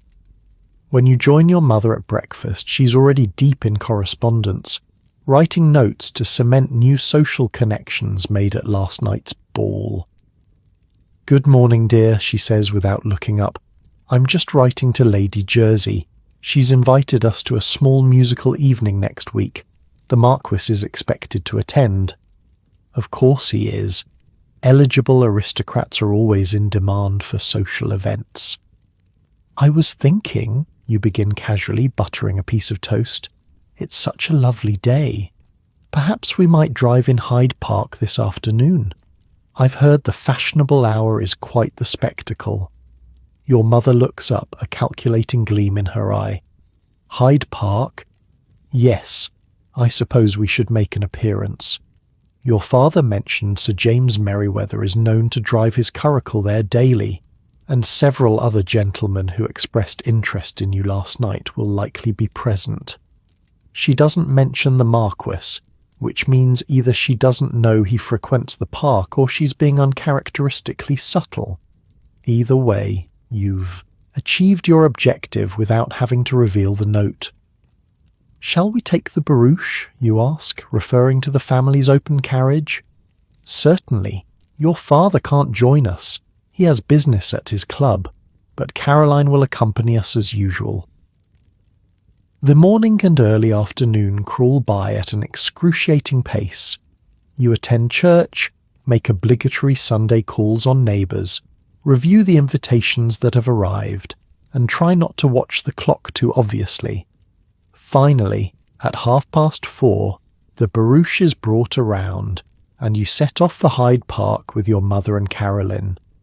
The streets are crowded with other carriages heading in the same direction, all of London's elite drawn to this daily ritual of social display. Your mother has dressed with particular care. A new bonnet, her best carriage dress, an expensive shawl draped artfully around her shoulders. This is her element, the public arena where connections are made, gossip exchanged, and matrimonial campaigns advanced. As the carriage enters the park, you're struck by the spectacle. Hundreds of people promenading on foot, elegant ladies on horseback, gentlemen showing off their fine horsemanship, carriages of every description from modest gigs to elaborate barouches with liveried footmen. Your eyes scan the crowd, searching for a familiar figure. "The Serpentine," he'd said. "Look for me near the Serpentine." "There's Lady Worthington," your mother says, directing the coachman to slow down as she waves to an acquaintance in a passing carriage. "And the Brightons walking just there. Edward Brighton is looking your way, dear. Smile." You obediently smile and wave to the young clergyman, who blushes visibly at being noticed. Poor Edward. So earnest, so easily flustered. The barouche continues its stately progress through the park, your mother pointing out notable figures and exchanging greetings. You recognise many faces from last night's ball, the same social set simply transposed to a different venue, and then you see him, the Marquis of Westmoreland, mounted on a magnificent black stallion, waiting near the edge of the Serpentine just as he promised. Your heart performs a traitorous little leap at the sight of him. He spots your carriage and raises his hand in greeting, nudging his horse forward to intercept you. "Lady Harrington, Miss Harrington, Miss Caroline," he says, bowing slightly from the saddle. "What a pleasant surprise." The lie is smooth, his expression revealing nothing of your prearranged meeting. He's playing the game perfectly. "Lord Westmoreland," your mother gushes, "how fortunate to encounter you. We were just admiring the park. Such a lovely day for a drive." Indeed it is. Perfect weather. He turns his attention to you. "Miss Harrington, do you ride?" "Yes, though I haven't had the opportunity since arriving in London." "A shame. The park is best appreciated on horseback, I think. Perhaps one day you might join me for a morning ride, with your Mother's permission and proper accompaniment, of course. The invitation is both proper and improper, offering a chance for less supervised conversation while maintaining the appearance of respectability. Morning rides in the park are acceptable for unmarried ladies, provided they have a groom or companion with them. Your mother practically vibrates with excitement. What a delightful idea! Caroline is an excellent horsewoman as well. She would be happy to accompany you, wouldn't you, dear? Caroline, looking amused at being volunteered, nods her agreement. Certainly, I haven't ridden in an age. Excellent, the Marquis says. Shall we say tomorrow at 10? I can arrange for suitable mounts to be brought to your home. And just like that, it's settled. A legitimate reason to spend time in his company, with Caroline as chaperone rather than your more vigilant mother. As the carriage moves on, and the Marquis tips his hat in farewell, your mother can barely contain her glee. A riding invitation, that's significant, you know, quite personal, and arranging horses for you, that shows real interest. You murmur agreement, but your mind is on tomorrow morning. The note, the deliberately orchestrated chance meeting, the riding invitation. The Marquis is pursuing you with clear intent, navigating the rigid rules of Regency courtship with the skill of someone who knows exactly how far those rules can bend before breaking. The question is, what does he truly want? A suitable wife for his position? A stepmother for his daughter? Or something else entirely? As the barouche continues its circuit of the park, you watch the social pageant unfold around you. The Regency courtship dance in all its complex glory, with its subtle signals and coded behaviours. A world where a book of poetry can be more intimate than a kiss, where a morning ride can be both innocent and laden with meaning. A world you're only beginning to understand.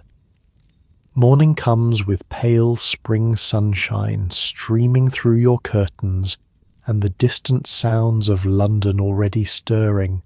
You've barely slept, anticipation making rest impossible. Today you'll ride with the Marquis, a proper outing with Caroline as chaperone, but still the closest thing to privacy you're likely to get. Mary bustles in earlier than usual, already aware of the day's plans. Your mother's been up since dawn, miss. Ordered your riding habit brushed and pressed twice. She's in quite a state. You can imagine. The possibility of securing a Marquis as a son-in-law has your mother practically vibrating with excitement. She's also instructed cook to prepare refreshments for when you return, in case his lordship accompanies you back to the house, Mary continues, laying out your riding clothes. And had the drawing room rearranged. Twice. You groan, burying your face in your pillow. She's going to frighten him away with her eagerness. I doubt that, miss. Men like his lordship are used to mothers, throwing their daughters at them. Besides, she adds with a sly smile, he seems particularly interested in you, not your mother's arrangements. The riding habit Mary helps you into is the finest you own. Dark blue superfine wool with military-inspired braiding across the bodice. The jacket fits snugly, nipped at the waist, with a matching skirt cut fuller and longer than normal to accommodate riding side saddle. A jaunty hat with a small veil completes the ensemble. You study your reflection in the looking-glass. The blue brings out your eyes, and the tailored lines of the habit emphasize your figure to advantage. It's amazing how clothing designed for a practical purpose, riding, can still be fashioned to display a lady's form so effectively. You look beautiful, miss, Mary says, adjusting your hat one last time. Very elegant. Downstairs your mother is indeed in a frenzy of preparation, directing servants, rearranging flowers, and fussing over every detail as if the Prince Regent himself were coming to call. "Ah, there you are," she exclaims when she sees you. "Excellent. The habit fits perfectly. Remember to sit straight in the saddle. Nothing is less appealing than poor posture on horseback. And don't gallop. It's unladylike. A gentle canter at most." You accept a light breakfast, too nervous to eat much. Caroline joins you, dressed in her own riding habit of deep green. She looks amused at the commotion. "I believe this is the most excitement our morning ride has caused since I was caught conversing with Lord Pembroke's son without a chaperone in '08, she says dryly. "Mother nearly had an apoplexy." "What happened with Lord Pembroke's son?" you ask, curious. Caroline rarely speaks of her own experiences during her season. She shrugs, a shadow crossing her face. "Nothing of consequence. He was required to marry his cousin the following month, a match arranged in infancy. We were merely talking about books. There's more to that story, you suspect. But before you can inquire further, a commotion at the front door announces the arrival of horses. Your mother hustles you both outside where the Marquis waits, mounted on the same magnificent black stallion from yesterday. Beside him, a groom leads 2 fine mares, one chestnut, one dapple grey, clearly high-quality animals from his own stables. "Lady Harrington, Miss Harrington, Miss Caroline," he greets you, dismounting smoothly. "I trust the mounts I've brought meet with your approval. The chestnut is Penelope, gentle but spirited. The grey is Athena, a bit more sedate but very reliable." Caroline moves to the grey mare, stroking her nose with the confidence of an experienced horsewoman. "She's lovely. Thank you for arranging this, Lord Westmoreland." You approach the chestnut, who eyes you with intelligent interest. "Hello, Penelope," you murmur, letting her sniff your hand before gently patting her neck. She's usually reserved with strangers, the Marquess observes, watching the interaction. She must sense a kindred spirit. The double meaning isn't lost on you. Gentle but spirited. Is that how he sees you as well? A mounting block is brought, and the Marquess himself assists you onto Penelope's back, his hands at your waist as he lifts you into the side saddle. Even through layers of clothing, the contact sends a jolt through you. He lingers a moment longer than strictly necessary, eyes meeting yours before he steps back. "Shall we?" he asks, remounting his stallion. The park is beautiful this time of morning before the crowds descend. Your mother waves you off with a stream of last-minute instructions. Be back by noon. Don't overtire yourself. Remember all she's taught you about proper conversation. You're relieved when you're finally moving away, the horses' hooves clattering on the cobblestones. The ride to Hyde Park is brief, the 3 of you proceeding at a sedate pace through London's morning traffic. Caroline positions herself slightly behind you, and the Marquess, close enough to serve as chaperone, far enough to allow some semblance of private conversation. She's being surprisingly accommodating given her usual vigilance. "Your sister is remarkably tactful," the Marquis observes, as if reading your thoughts. "She has her moments," you agree. "Though I'm surprised Mother allowed her to be our only chaperone. It's unusually trusting," he laughs. "I suspect she's calculated the risk and decided a Marquis is worth bending the rules for. Besides, we're in public, heading to a public park, hardly a situation ripe for scandal." "True. Though if the Countess is to be believed, just conversing with you is enough to set tongues wagging." "Ah, you've met Lady Wexford, a formidable woman. She was my mother's closest friend." This surprises you. "She didn't mention that when she was discussing your eligibility." He winces slightly. "Did she subject you to that?" "My apologies. The Countess has decided views on suitable matches for every one of her acquaintance. She means well." She seemed to think your first wife was spirited, you venture, curious about the woman who had captured his heart so completely. A shadow crosses his face, but he doesn't close off as he did at the ball. Eleanor was unconventional, brilliant, opinionated, with little patience for society's strictures. I imagine that's what Lady Wexford meant by spirited. She sounds remarkable. She was. He's quiet for a moment, then adds, "You remind me of her in some ways. Not in appearance. Eleanor was fair while you're dark, but in spirit. That same unwillingness to simply play the expected role." You're not sure how to respond to this. Being compared to his beloved dead wife is both flattering and unsettling. Before you can formulate a reply, you arrive at Hyde Park's gates, and the conversation naturally shifts. The park is peaceful at this hour, with only a few other riders and the occasional early morning walker. Dew still clings to the grass, sparkling in the strengthening sunlight. The serpentine gleams like polished silver, a pair of swans gliding serenely across its surface. It's beautiful, you say, drinking in the rare expanse of nature amid London's urban sprawl.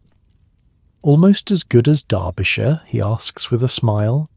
A poor substitute for real countryside, but I'll take what I can get. You ride at a gentle pace along the bridle paths, the Marquess pointing out landmarks and sharing anecdotes about the park's history. Caroline drops back even further, allowing you more privacy while still maintaining propriety. After a while, when you're comfortably established in a rhythm, the Marquess turns the conversation to more personal matters. "Tell me about your home," he says. Not the polite version you share at dinner parties, but the real Derbyshire. What do you miss about it? The question catches you off guard. Not the usual society small talk. You find yourself answering honestly. The hills, the vastness of the sky, the silence, real silence, not just the absence of carriages and street vendors, but profound quiet where you can hear the wind in the grass, the freedom to walk for hours without seeing another soul. He nods, understanding in his eyes. I feel the same about my country estate in Northumberland. London has its attractions, but it's never truly home. Is that where your daughter is now, Northumberland? Yes, with her nurse and my sister as companion. Margaret, my sister, practically raised her this past year He hesitates. While I was less than present. There's pain there, and perhaps guilt. You can read between the lines. A grieving widower, perhaps not as attentive to his child as he now wishes he had been. What's she like, your daughter? His face softens, pride evident. Elizabeth is 5, precocious, stubborn, and entirely too clever for her own good. She has her mother's eyes, and, I fear, my temper. She sounds wonderful. She is, and terrifying. I never thought I could love someone so fiercely. He pauses. I plan to bring her to London soon. Margaret thinks it's time she had more society than just the household staff and village children. The fact that he's sharing these details about his daughter feels significant, more intimate somehow than the flirtation of dance floors and supper tables. This is his real life, not the social performance of the season. The conversation flows easily after that, covering books you've both read, places you've visited, childhood memories. He tells you about growing up as the heir to a dukedom, the weight of expectations, his rebellion at Oxford. You share stories of your own upbringing, the freedom of your countryside childhood, your father's progressive ideas about education for daughters, your mother's increasingly desperate attempts to turn you into a proper lady. It's the longest, most honest conversation you've had with anyone outside your family in years. No calculated responses, no careful management of impressions, just two people talking. At one point he guides his horse closer to yours, reaching out to adjust your reins slightly. You're letting her drift left, he explains, his hand brushing yours in the process. The contact, brief as it is, sends that now familiar jolt through you. His eyes meet yours, and for a moment everything else fades. The park, the horses, even Caroline in the background. There's just this connection, this understanding passing between you. Then a group of riders appears around the bend, shattering the moment. The Marquis straightens, putting proper distance between your horses as decorum requires. But something has shifted, something important acknowledged. As you turn back toward home, the conversation becomes more general again, with Caroline rejoining you. But there are glances, small smiles, a new awareness humming between you and the Marquis. At your townhouse, he accepts your mother's eagerly offered refreshments, spending another hour in the drawing room making polite conversation.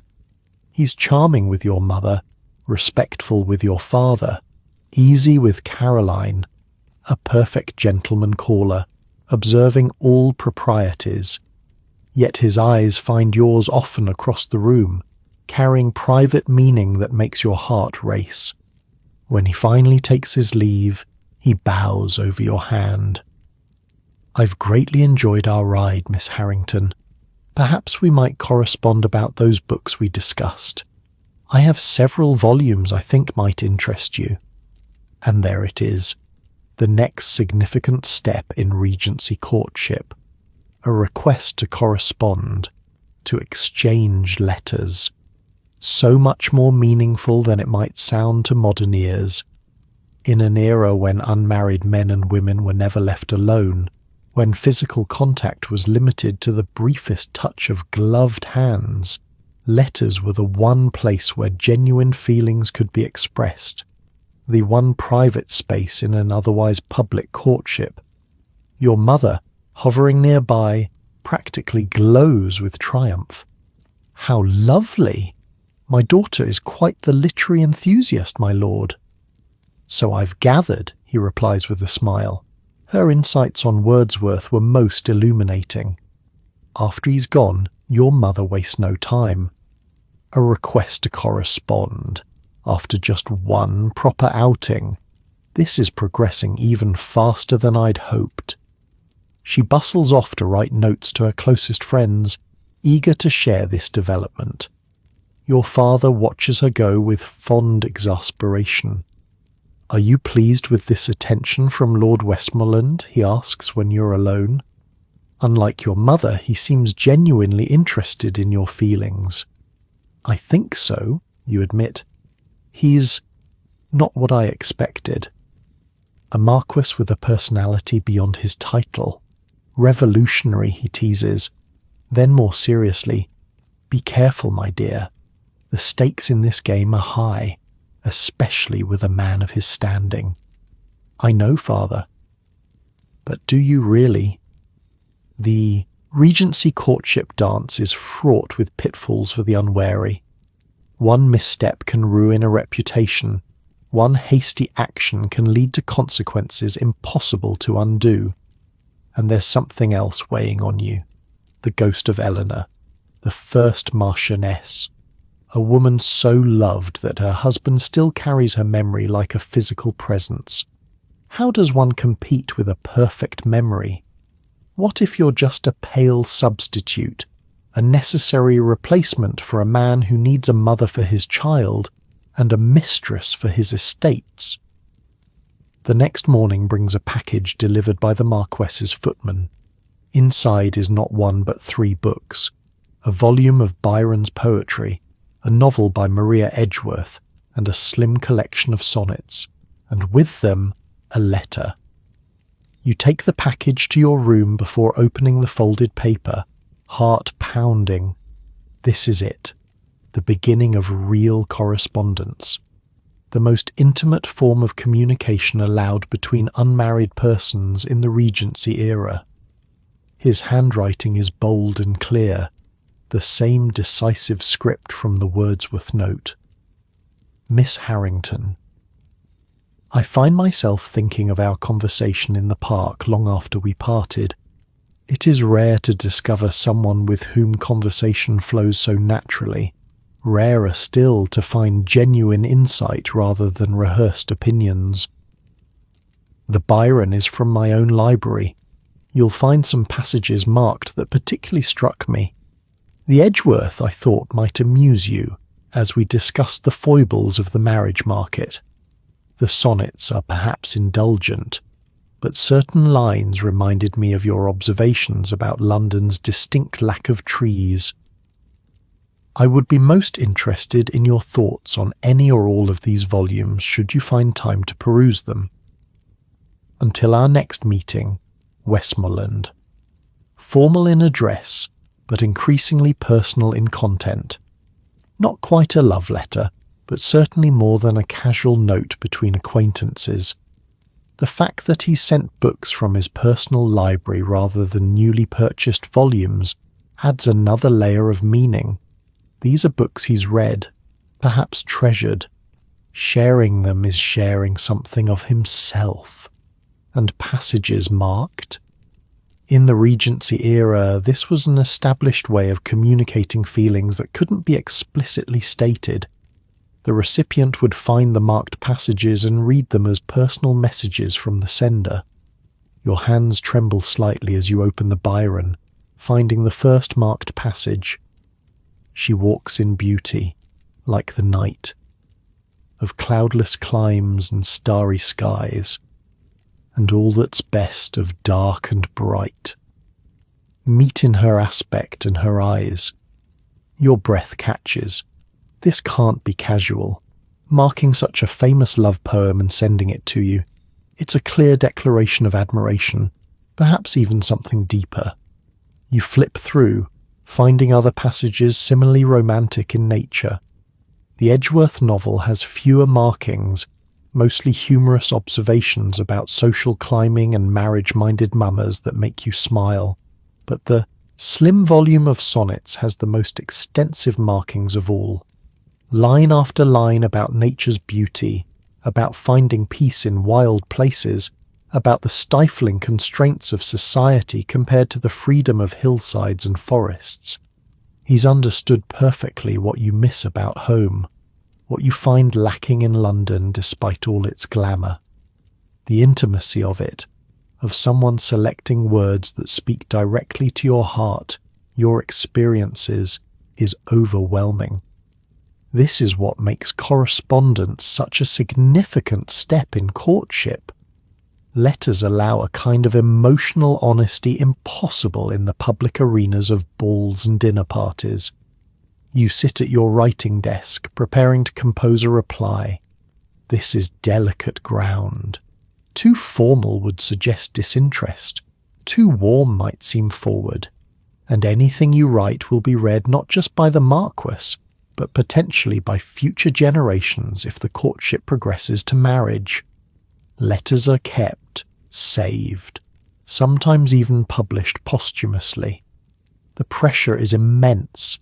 Each word must be chosen carefully, each sentiment balanced between propriety and genuine feeling. But as you dip your pen in ink, you find yourself thinking not of rules or consequences, but of the man himself. The way his eyes crinkled when he laughed, the gentleness with which he spoke of his daughter, the understanding that passed between you in those unguarded moments on horseback, and suddenly the words come easily. Lord Westmoreland. Your generous literary gifts arrived safely and have provided most welcome companionship on a rainy London morning. I confess I turned first to Byron, curious about your marked passages. I find your selections reveal as much about the reader as the poet, a man of deeper sensibility than drawing-room conversation might suggest. The Edgeworth made me laugh aloud at its all-too-accurate portrayal of certain marriage-minded mamas, none of whom bear any resemblance to my own dear mother naturally. And the sonnets, those spoke most directly to my heart, particularly lines about stone forests where no birds sing.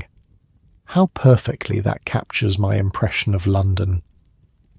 I wonder, my lord, if all avid readers find themselves in the pages of others' words, or if this tendency to see one's own thoughts reflected in poetry is a peculiar affliction of those who feel somewhat out of step with the world around them.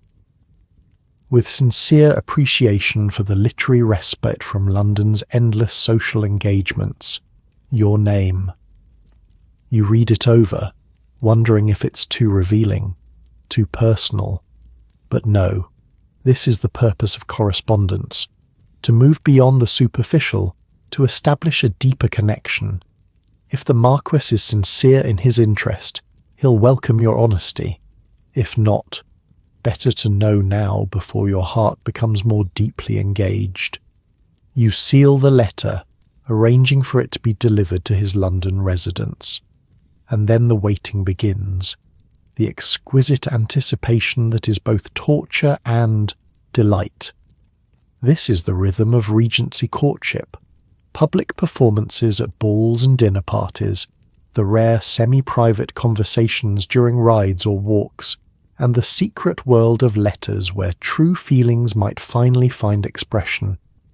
A dance of approach and retreat, of revelation and restraint. A game with the highest possible stakes, your future, your happiness, perhaps even your heart. And you're only just learning the rules. The response comes faster than you expected, the very next day. Another package delivered discreetly by his lordship's footman, containing a single book and another letter. The book is a rare edition of Austen's Sense and Sensibility, published anonymously by a lady just the previous year. It's clear he's chosen it with care, a novel about two sisters navigating the treacherous waters of courtship and marriage. You take it to your window seat, the only place in the house where you can reliably find a moment's privacy.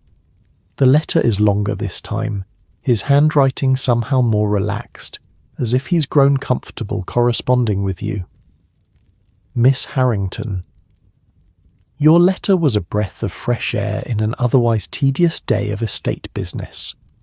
You ask if all readers find themselves in others' words, a thoughtful question I've pondered myself. I believe the best writers speak universal truths that resonate across experiences, yet each reader finds their own unique reflection, like looking at the same moon from different windows, perhaps. I've sent Austen's novel, which I suspect you've already read but might enjoy revisiting. Her sharp observations about our society's marriage market seem particularly relevant to our conversations. Marianne's romantic sensibilities versus Eleanor's practical sense. I wonder which sister you find yourself sympathizing with more. My daughter Elizabeth arrives in London tomorrow. She's been asking about the lady with the pretty horse ever since I mentioned our ride.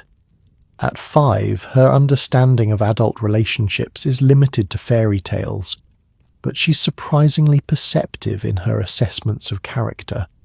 I find myself curious about how she might respond to you. This brings me to a request. My sister Margaret is hosting a small gathering at our London home this Saturday. Nothing formal, merely afternoon tea with a few close acquaintances. Elizabeth will be there, and I would be honoured if you and your family would join us. It would give you a chance to meet the other half of my small family in a setting less structured than the usual society functions. I await your response, both to this invitation and to your thoughts on Marianne versus Eleanor. Yours, Westmoreland. Your heart beats faster at the signature. Yours, not sincerely or respectfully or any of the standard closings, but the possessive yours. In the coded language of Regency correspondence, this is significant, a clear indication of deepening feelings, and the invitation itself, to his home to meet his daughter and sister. This goes beyond the casual social interactions of balls and park outings. This is entry into his private world, his family circle. In Regency courtship terms, it's tantamount to a declaration of serious intent. Your mother will be ecstatic, your father cautious but pleased, and you press the letter to your chest, emotions swirling, excitement, yes, but also anxiety. The stakes are rising. This is no longer just an interesting flirtation with a handsome marquess. This is rapidly becoming something that could determine the entire course of your life. And there's his question about Austen's heroines. Marianne with her passionate romanticism versus Eleanor with her practical sense. It's not just literary discussion, it's him trying to understand your character, your values, how you might approach love and marriage. You spend the morning composing your reply, weighing each word carefully. Lord Westmoreland. You've intuited correctly that I am already acquainted with Miss Austen's novel, but revisiting it through fresh eyes is always a pleasure. As for your question about the Dashwood sisters, I confess I find myself split between them. I admire Eleanor's composure and sense, yet understand Marianne's longing for something beyond mere comfort and security. Perhaps the ideal lies somewhere between, practical enough to navigate life's challenges, passionate enough to make that life worth living. I would be delighted to accept your invitation for Saturday, and I'm certain my parents and sister will join me gladly. The opportunity to meet your daughter and sister is most welcome. I must admit to some curiosity about Elizabeth. Children's perceptions are often unclouded by the social pretenses we adults maintain. What fairy tales are her favourites?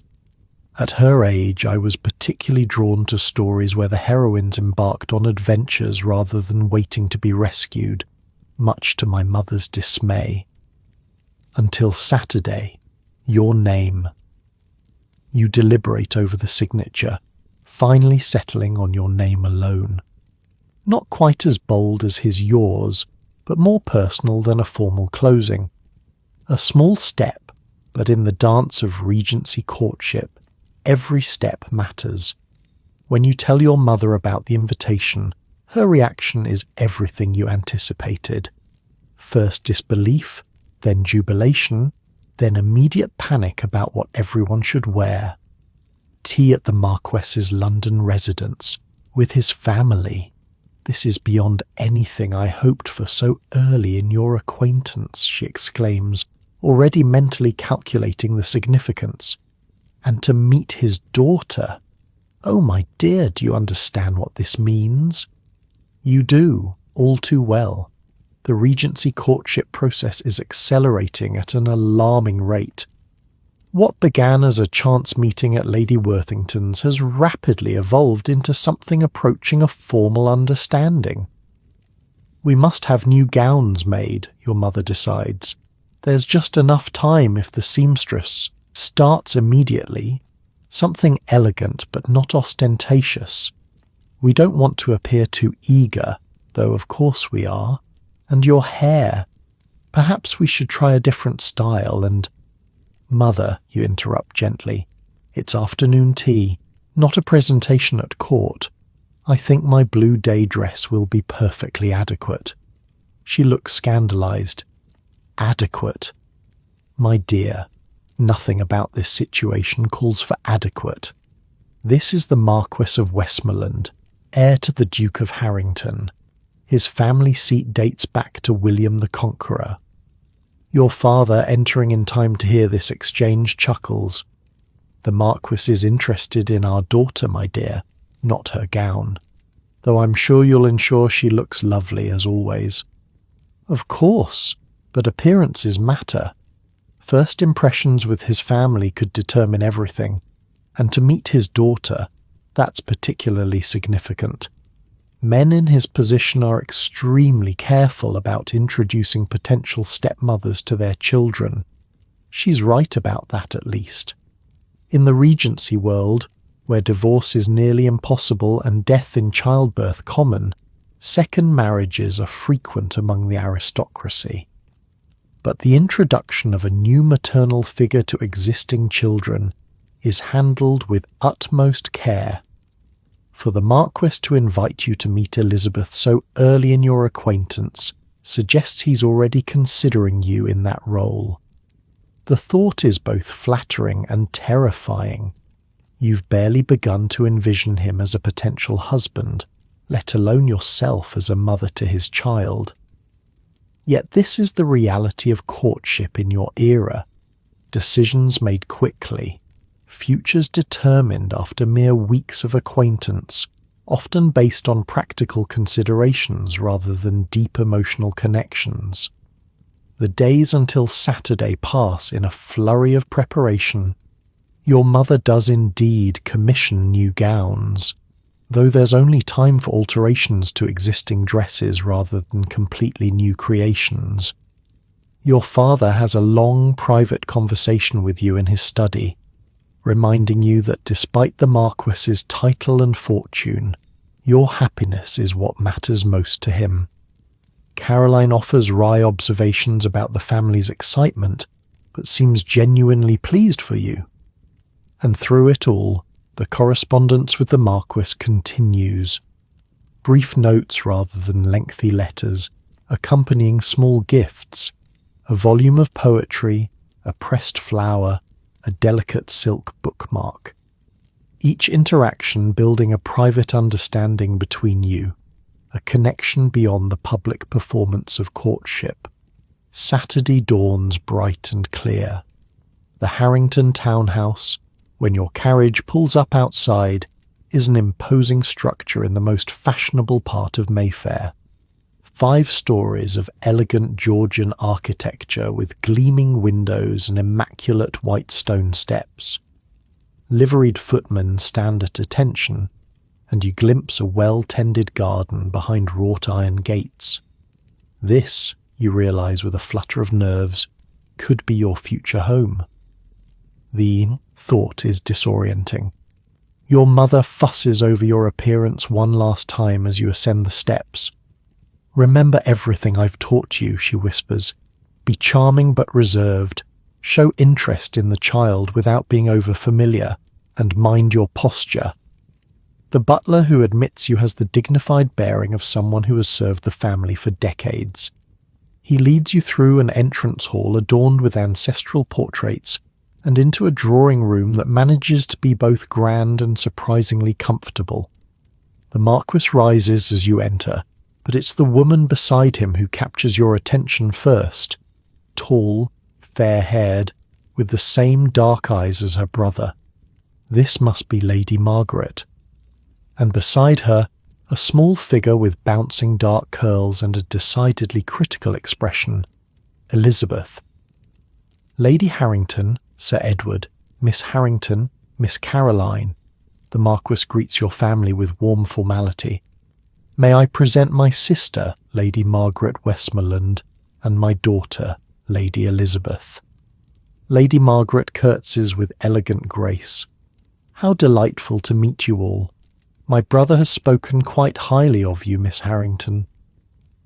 Elizabeth, clearly less impressed with social niceties, studies you with unnerving directness. "Are you the lady who rode Penelope?" she demands without preamble. You can't help but smile at her forthrightness. "I am. She's a beautiful horse." "She doesn't like most people," Elizabeth informs you seriously. "She bit Lady Pembroke when she tried to feed her an apple." "Elizabeth," Lady Margaret admonishes, though there's a hint of amusement in her voice. "We don't speak of such things in company." "But it's true," the child insists, "and Papa said Miss Harrington should know what she's like." The Marquess clears his throat, looking slightly embarrassed. "I believe I said Miss Harrington should know what you're like, not Lady Pembroke. My apologies for my daughter's bluntness. She hasn't quite mastered the art of social filtering." "I find it refreshing," you reply honestly. "Much better than the polite fictions adults typically exchange." Elizabeth's expression brightens at finding an ally. "Do you like fairy stories?" I've got a new book of them. Aunt Margaret says I should show you. I'd love to see it, you tell her, and she darts off immediately to retrieve the volume, propriety forgotten in her enthusiasm. The adults exchange amused glances, and the initial tension eases. You're seated near Lady Margaret, who proves to be charming and astute, with the same dry wit as her brother. Your parents engage the Marquis in conversation about his estates, country pursuits, and mutual acquaintances. Elizabeth returns with her book, climbing without hesitation onto the sofa beside you. "This one's my favourite," she says, opening to an illustration of a princess confronting a dragon. She rescues the prince, see? Not like the silly stories where princesses just wait around. You feel the Marquess watching you, gauging your reaction to his daughter's unconventional tastes. "I prefer those kinds of stories too," you confide to Elizabeth. "Heroes come in all forms, don't they?" The child nods approvingly. "That's what Papa says. He says Mama was a hero when she had me, even though she couldn't stay." The room goes momentarily still. This innocent reference to her mother's death in childbirth clearly wasn't expected, and Lady Margaret looks like she might intervene. But before she can, the Marquis moves to sit beside his daughter. "That's right, Lizzie," he says gently. "Your mother was very brave, and she loved you very much. She would have stayed if she could." The simple, honest acknowledgement of loss strikes you deeply. No platitudes, no awkward avoidance of the subject, just truth, delivered with love and an assumption that Elizabeth can handle it. The child nods, seemingly satisfied, then turns back to you. "Do you know how to make daisy chains? Aunt Margaret does, but she's not very good at it.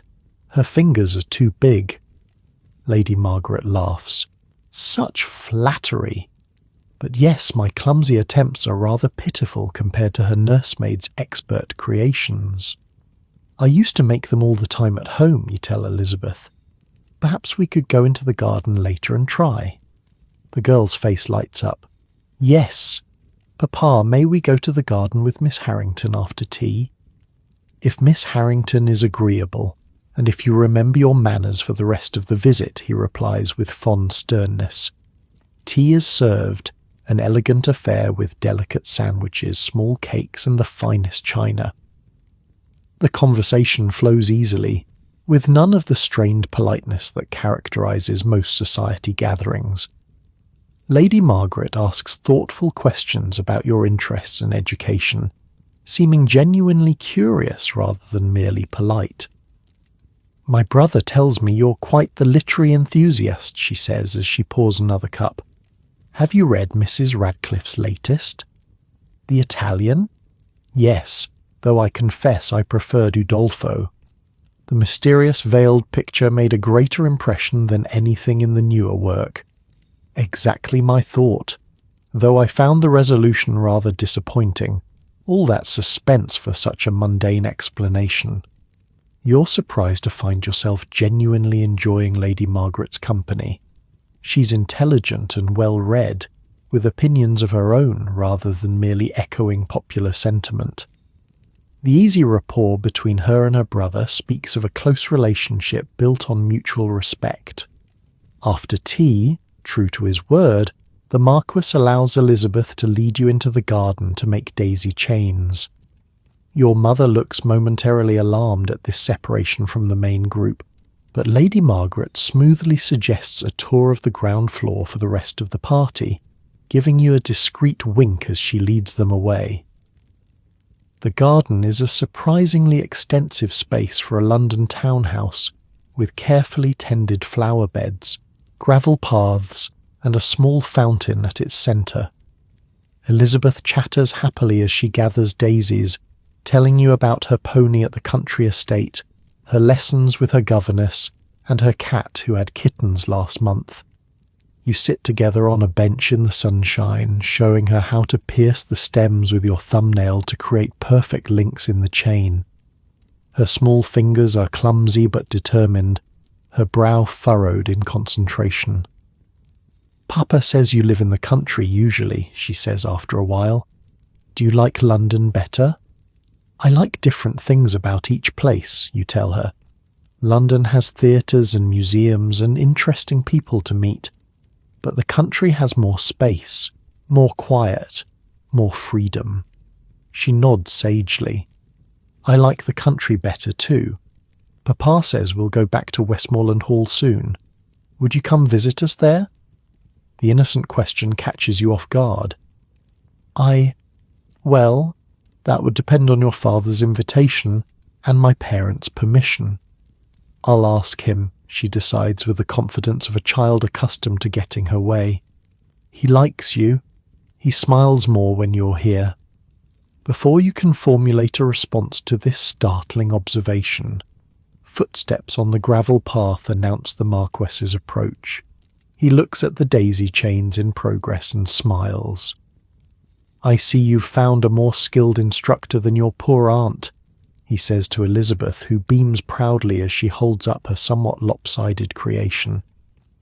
"Miss Harrington says she'll come visit us at Westmoreland Hall," the child announces. You feel your cheeks warm. "I said any visit would depend on your invitation and my parents' permission," you clarify hastily. The Marquis looks amused rather than discomfited by his daughter's presumption. "Well, as it happens, I've just been discussing summer plans with your parents. My sister is hosting a house party at Westmoreland Hall next month, and your family's been kind enough to accept our invitation. This is news to you, and significant news at that. A country house party is an entirely different level of intimacy than London society events. Extended time together in a less formal setting, away from the constant scrutiny of the ton. It's during such gatherings that many courtships advance to formal engagements. Your mother has been busy indeed." Elizabeth claps her hands in delight. "I can show you my pony, and the tree house, and the secret passage behind the library." "Secret passage," you echo, intrigued despite yourself. The Marquis laughs. "More of a servant's corridor, but it does have a hidden door in the panelling. Elizabeth discovered it last summer and has been using it to dramatic effect ever since, jumping out to startle unsuspecting visitors." "Only the boring ones," Elizabeth clarifies, "not the ones who tell good stories." "I shall endeavour to tell excellent stories then to avoid being startled," you promise her solemnly. The child grins, clearly pleased with this response, and returns to her daisy chain. The Marquis takes a seat on the bench beside you, maintaining a proper distance but close enough for private conversation. "I hope you don't mind that I spoke to your parents about the house party before mentioning it to you," he says in a lower voice. "I wanted to be certain they were amenable before raising the possibility." "It's quite all right," you assure him, "though I'm surprised my mother didn't immediately rush out here to tell me herself. I may have suggested Lady Margaret show them the portrait gallery first. It's on the opposite side of the house, and contains several paintings of particular historical interest that require lengthy explanation." You laugh at this transparent manipulation. "How very considerate of you. I thought we might benefit from a few moments of relatively private conversation," he admits. "Our correspondence has been meaningful to me, but there are things better said in person than in writing." Your pulse quickens. Is this it? Is he about to declare himself formally? To request permission to court you officially? But Elizabeth chooses that moment to insert herself between you, proudly displaying her completed daisy chain. "Look, I finished it. Will you wear it, Miss Harrington?" The moment breaks, and the Marquis sighs with a mixture of frustration and fondness as his daughter crowns you with flowers. Whatever he intended to say remains unspoken as your parents and Lady Margaret rejoin you in the garden. The visit concludes with warm farewells and confirmation of plans for the house party in June. Lady Margaret embraces you like an old friend, promising to write with details about the planned activities. Elizabeth extracts a promise that you'll help her make more daisy chains at Westmoreland Hall, and the Marquess kisses your hand in parting, his dark eyes conveying unspoken meaning. "Until our next meeting," he says softly, "which I hope will be soon." In the carriage ride home, your mother can barely contain her excitement. Lady Margaret is delightful, so accomplished, so well connected, and the child seems to have taken quite a liking to you. That's extremely promising. But most importantly, did you notice who arrived just as we were leaving? You hadn't, too absorbed in your own thoughts and the lingering warmth of the Marquess's hand on yours. The Duke of Harrington himself. He made a point of being introduced to your father and me, though there wasn't time for more than brief pleasantries. But the fact that he came at all, clearly to inspect you, my dear, this is beyond my wildest hopes. Your father tempers her enthusiasm slightly.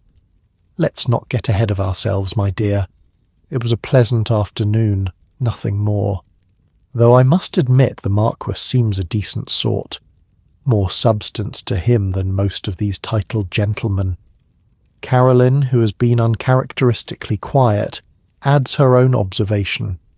"His sister is surprisingly genuine. I expected someone more calculating, but she seems to truly care about the child's happiness and her brother's. The real test will be the house party," your mother declares. "A full fortnight at Westmoreland Hall, with all his family and closest friends. If he doesn't make an offer by the end of it, I'll be greatly surprised." The mention of an offer sends a flutter of nerves through your stomach. It's all moving so quickly. Just weeks ago, you were in Derbyshire, with no thought of marriage beyond your mother's vague plans for a London season. Now you're being measured for the role of marchioness, of stepmother, of mistress to ancestral estates. And the most confusing part? Despite the dizzying speed, despite the weight of expectation and tradition, you find yourself wanting it.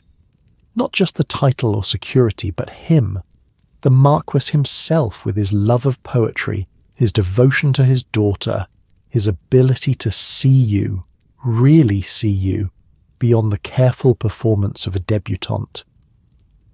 That night, alone in your room, you find a small package tucked into your reticule, slipped there somehow during the afternoon's visit.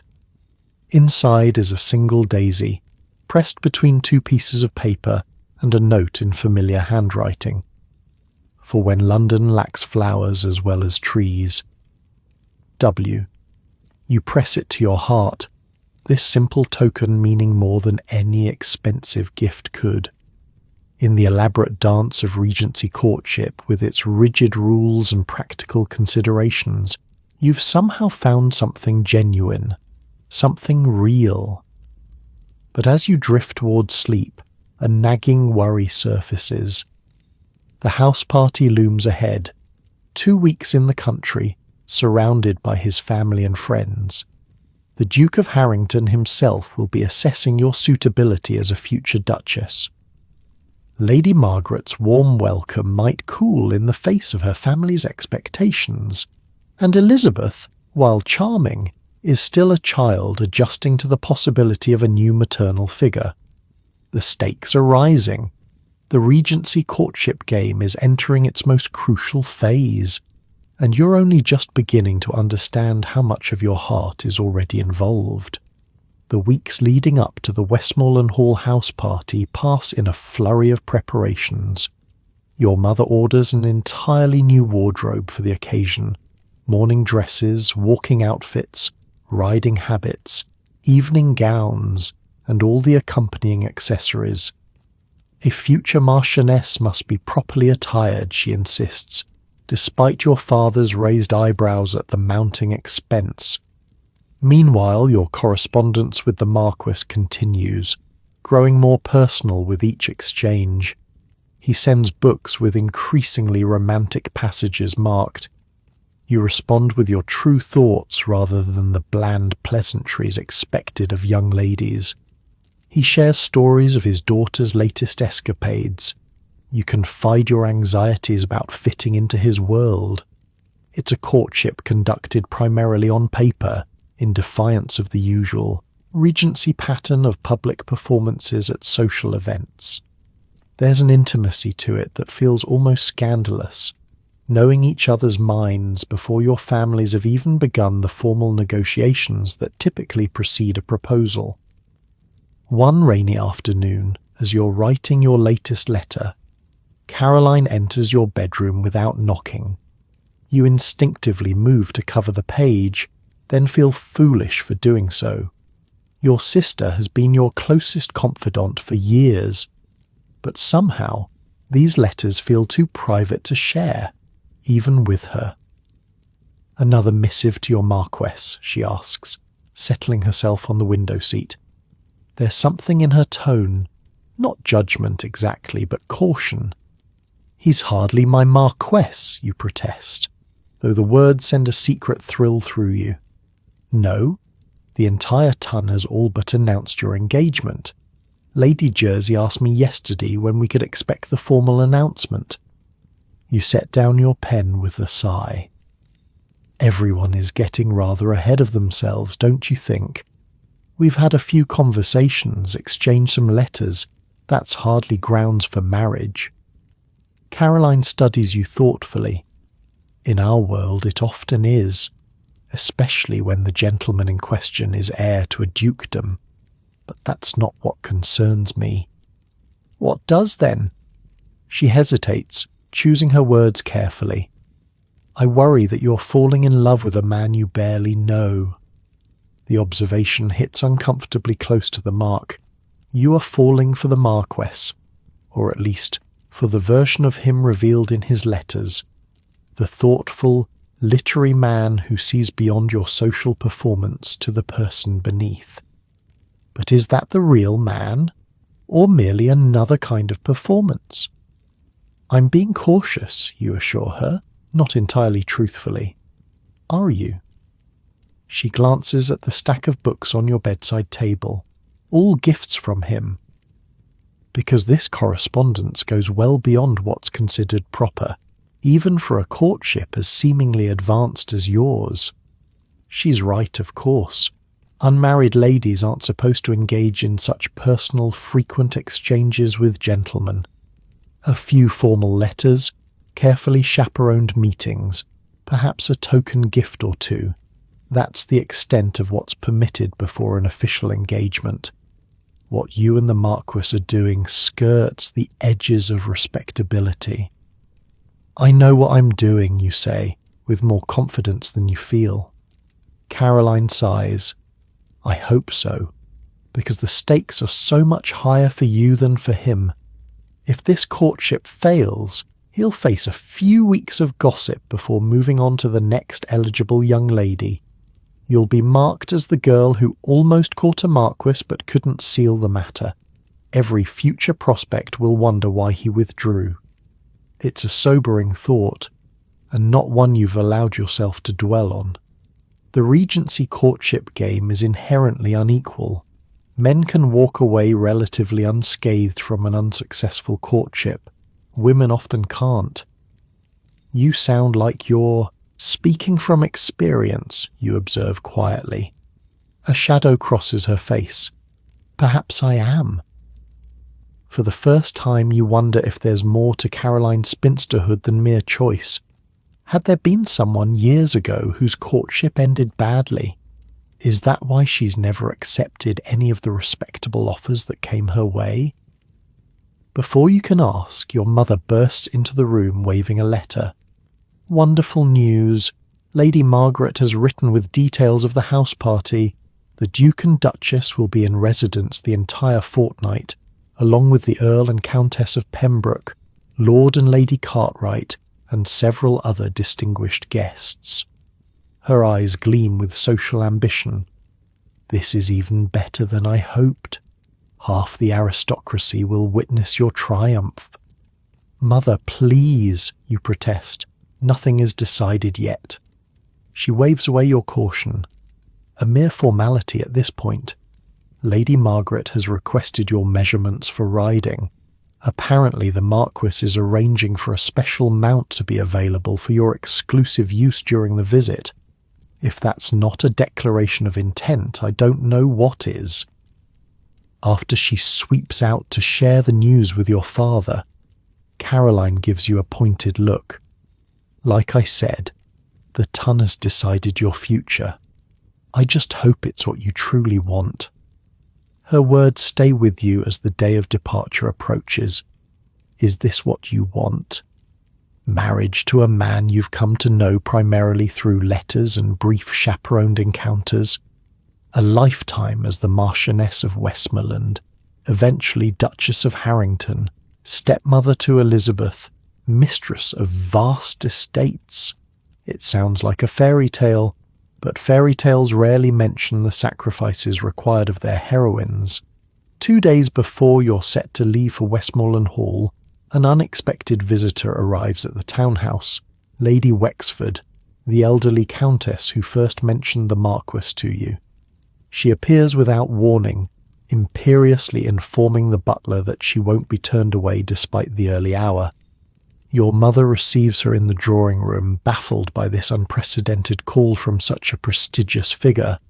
You're summoned down immediately. "Ah, there you are, girl," Lady Wexford says as you enter. "Sit down, we need to talk." You obey, exchanging a confused glance with your mother, who looks equally perplexed.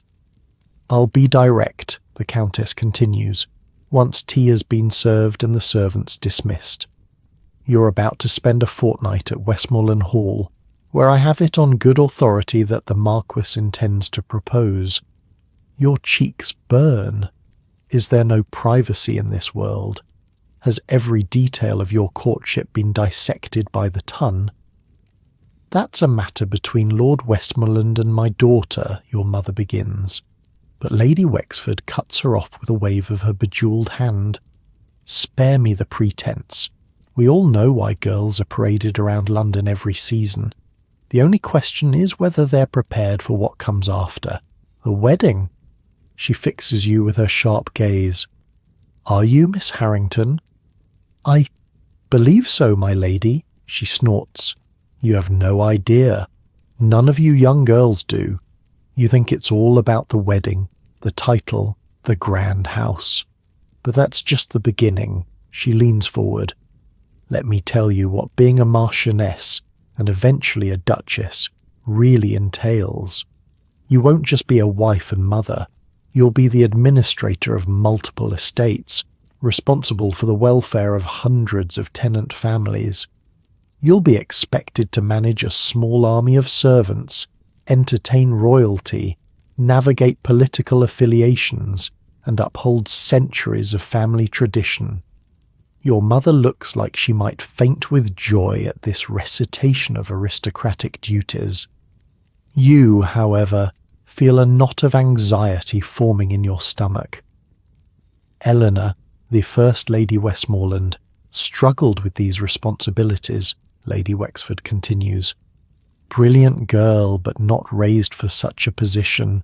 It caused tensions in the marriage. This revelation startles you.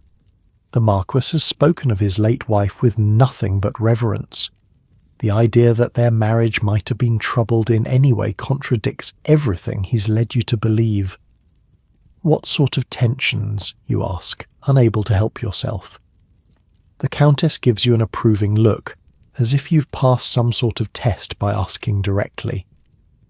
She was a scholar's daughter, educated, opinionated, used to intellectual freedom.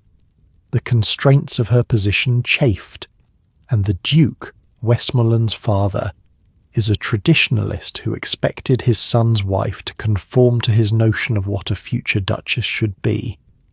Did the Marquis not support his wife? The question feels almost treasonous, but you need to know.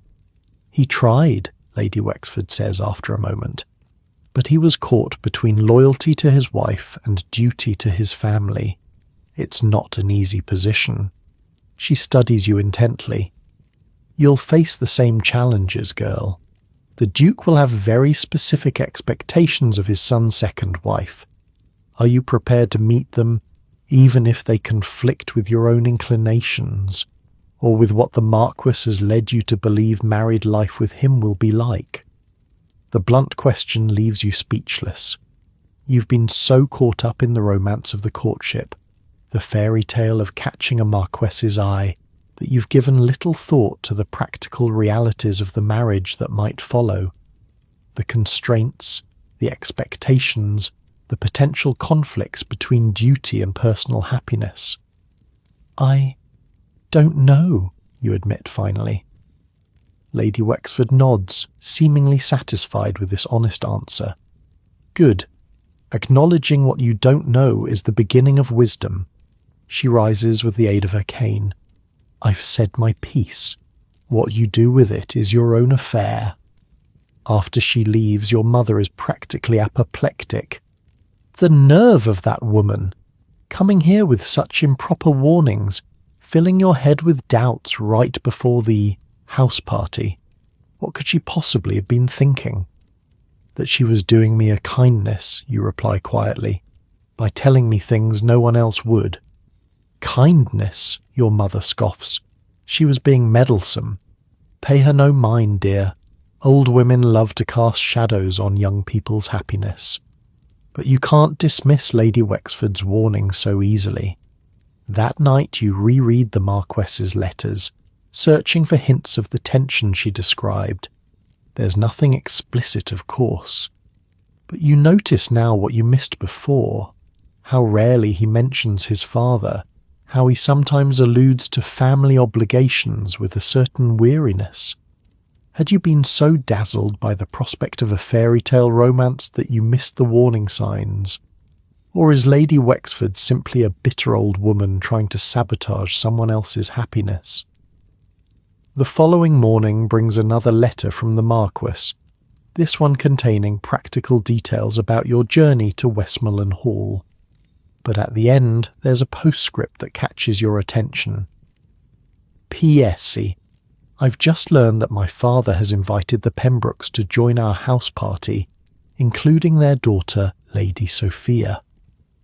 I should warn you that she and I were once briefly linked in the gossip columns, though there was never any truth to it. Unfortunately, Lady Sophia sometimes behaves as if there was. Please don't let her theatrics disturb you. My affections are entirely elsewhere. The warning should reassure you, but instead it adds to your growing sense of unease. Another complication, another aspect of his life you know nothing about. How many other brief links exist in his past? How many other women might appear at this house party with expectations or grudges? For the first time, you find yourself questioning whether you're truly prepared for what awaits at Westmoreland Hall. That evening, unable to settle your thoughts, you seek out Caroline in her room. She's reading by the fire, looking up with surprise when you enter. Couldn't sleep? She asks, marking her place in the book. Too much on my mind. You settle into the chair opposite hers. Caroline, may I ask you something personal? She raises an eyebrow.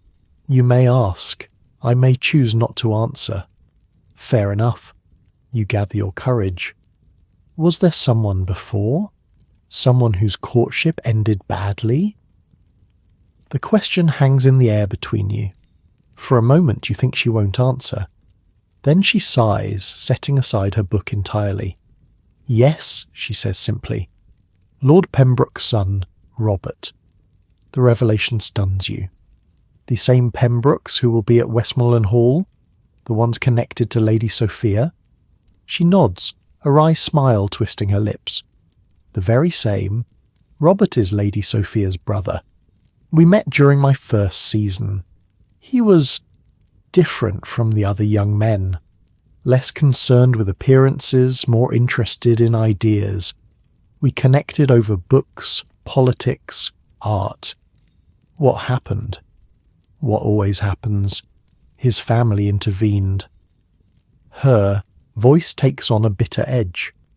I was merely the daughter of a baron.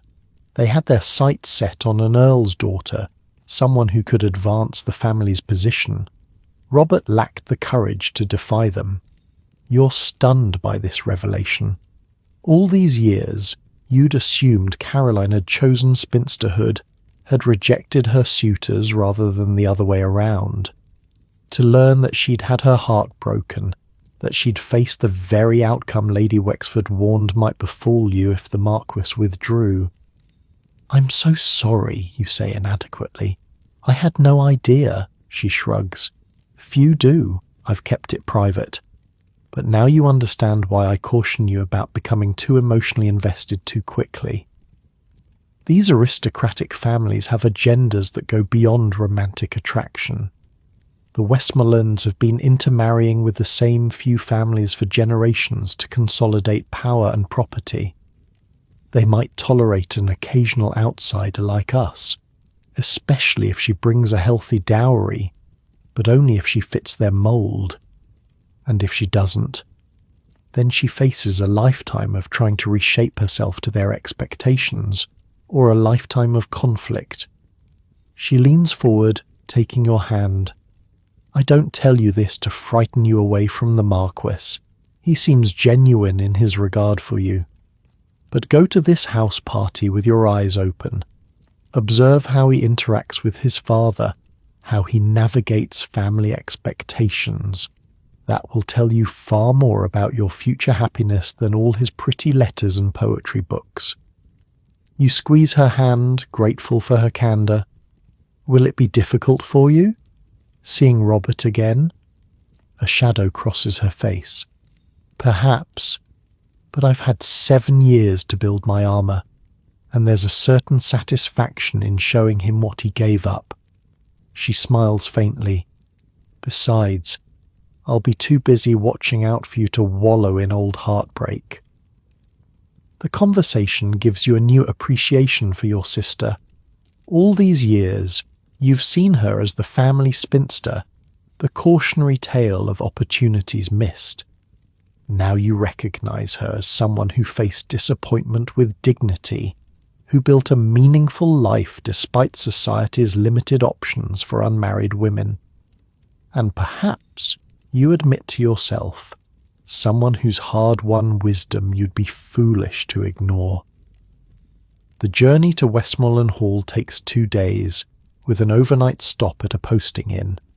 Your father has spared no expense, hiring the best postchaise and team available, ensuring your comfort on the long road north. Your mother alternates between excitement about the grand house party ahead and anxiety that your travelling clothes will be hopelessly wrinkled upon arrival. "First impressions matter, dear," she frets, adjusting your bonnet for the 100th time as you prepare to depart from the inn on the second morning. "The Marquess has seen me in a rain-soaked riding habit with my hair plastered to my face," you remind her, thinking of that first morning ride. "I think we're well past first impressions," she clucks her tongue.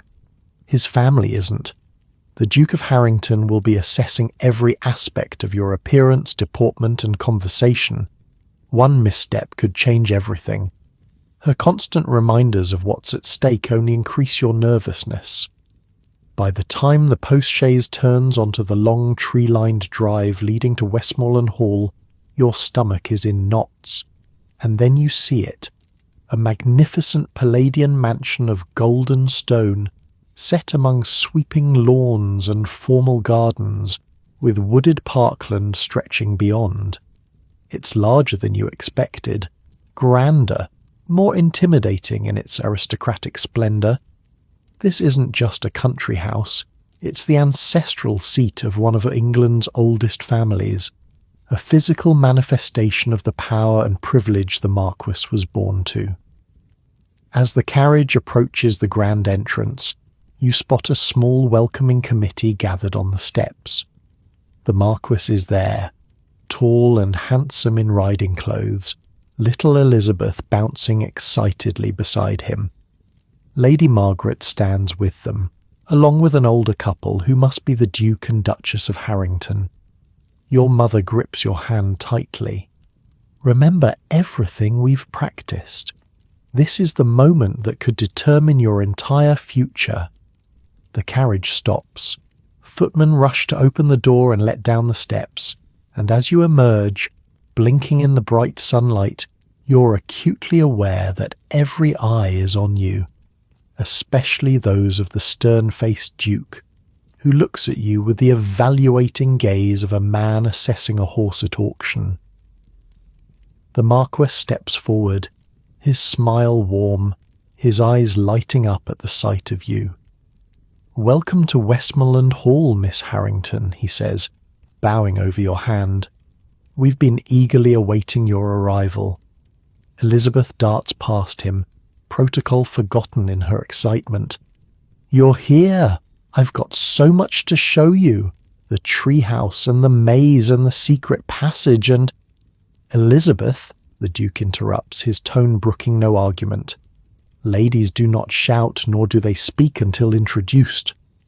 The child subsides immediately, her exuberance dimmed. You feel a pang at the transformation. This spirited girl suddenly reduced to silent obedience by her grandfather's disapproval. The Marquis's jaw tightens almost imperceptibly, but his voice remains pleasant as he performs the introductions. "May I present my father and mother, the Duke and Duchess of Harrington?" You curtsy deeply as your mother has drilled into you. "Your Grace, your Grace. Thank you for your kind invitation to Westmoreland Hall." The Duchess, an elegant woman with silver-streaked dark hair, offers a gracious smile. "We're delighted to have you, Miss Harrington. I trust your journey wasn't too taxing." "Not at all, Your Grace. The countryside was beautiful." The Duke merely inclines his head in acknowledgement, his expression giving nothing away.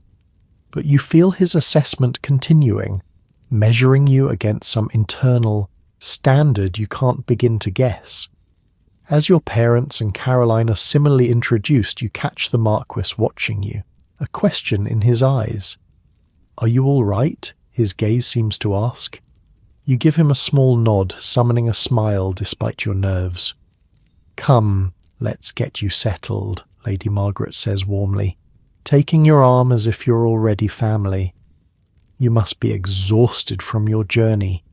Tea will be served in the blue drawing room once you've had a chance to refresh yourselves."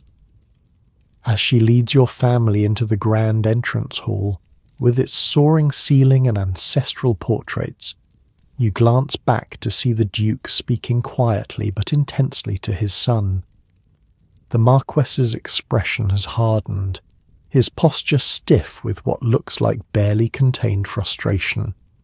The first hint of conflict, perhaps, between father and son.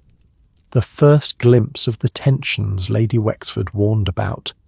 And as the massive oak doors close behind you, sealing you into this world of aristocratic privilege and expectation, you can't help but wonder if you've crossed a threshold from which there's no easy return. The Regency courtship game has brought you to Westmoreland Hall. But the game is about to become far more complex than stolen glances across ballrooms or secret letters hidden in reticules. Here, in the heart of the Marquis's world, you'll discover whether the connection you've built can withstand the weight of family expectations, old scandals, and the ruthless social politics of the Tun's inner circle. For some couples in the Regency era, courtship rules were merely guidelines to be creatively interpreted. For others, they were ironclad laws whose violation led to ruin. The question now is, which will it be for you and the Marquis? And are you prepared to face the consequences, whatever they may be? Your first full day at Westmoreland Hall begins with a gentle knock at your bedroom door. Your maid, borrowed from the household staff for the duration of your stay, enters with a breakfast tray and news that most of the party is planning a riding excursion after morning tea. Lady Margaret suggested you might wish to rest after your journey, miss, she explains, drawing back the heavy curtains to reveal a perfect summer morning. But the Marquis asked me to inquire if you'd like to join the riders. Of course he did. Despite the formidable presence of his father, the Marquis seems determined to spend time with you, within the bounds of propriety, naturally. Please tell Lady Margaret I'd be delighted to join the riding party, you reply, suddenly eager to escape the oppressive grandeur of the house for the freedom of the countryside. The maid curtsies. Very good, miss. Your riding habit has already been pressed, and the Marquis mentioned something about a special mount being prepared for you. After a light breakfast, you dress in your riding habit and make your way downstairs, where the house party is gathering in the grand entrance hall. The mix of guests is exactly as your mother predicted. The cream of society carefully selected to witness your presumed triumph. The Earl and Countess of Pembroke with their son Robert, Caroline's former suitor you now realise, several other titled families, a sprinkling of wealthy gentry, and of course, Lady Sophia Pembroke. She's easy to spot, a striking blonde in an impeccably tailored riding habit of deep burgundy, positioned strategically near the Marquis. As you descend the stairs, you see her laugh at something he's said, her gloved hand resting briefly on his arm in a gesture that speaks of long familiarity. Your mother, already downstairs and watching the scene with barely concealed anxiety, hurries to your side. There you are. I was beginning to worry you'd missed the excursion entirely. The Marquess has been asking after you. Before you can respond, Lady Margaret approaches, elegant in a forest green riding ensemble.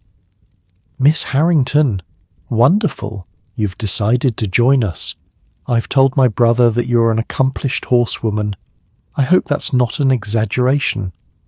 I ride regularly at home, though I wouldn't claim any special skill, you reply honestly. Perfect. William has selected a mount he thinks will suit you. Gentle enough for safety but spirited enough for enjoyment. Rather like the lady herself, I suspect. Her eyes twinkle with mischief, and you can't help but smile at her easy warmth. Lady Sophia chooses this moment to join your circle, her beauty even more striking up close. Miss Harrington, she says, her voice honey-sweet. How delightful to meet you at last. William has spoken of little else since your arrival in London. The use of the Marquis's Christian name, a privilege reserved for family and the closest of friends, is deliberate, you're certain. A subtle reminder of her long-standing connection to him. Lady Sophia, you acknowledge with a polite curtsy. What a pleasure. Lord Westmoreland mentioned you might be joining the party. A flicker of something, surprise, annoyance, crosses her perfect features. Did he? How considerate of him to prepare you, though I assure you no preparation is necessary. William and I are old friends, practically family, really. Before the conversation can turn more pointed, the Marquis himself appears at your side. Miss Harrington, I hope you're ready for a proper countryside gallop. London parks are poor substitutes for our northern landscape. You turn to him gratefully. I've been looking forward to it, my lord. William, you haven't forgotten your promise to show me the new foal, Lady Sophia interrupts, her tone implying some private arrangement between them. Later, perhaps, he replies smoothly. The grooms have brought out the horses. Shall we? Outside, a groom leads forward a beautiful dapple-grey mare, taller and more elegant than the horse you rode in London. This is Artemis, the Marquis tells you. She's been my sister's favourite. but Margaret insisted you should have her for the duration of your stay. She's beautiful, you say, stroking the mare's velvet nose, but I wouldn't want to deprive Lady Margaret of her mount. Nonsense, Lady Margaret says, joining you.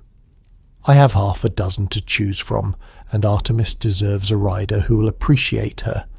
She's wasted on my sedate park outings. With the Marquess's assistance, you mount the spirited mare, who dances slightly beneath you, eager to be off.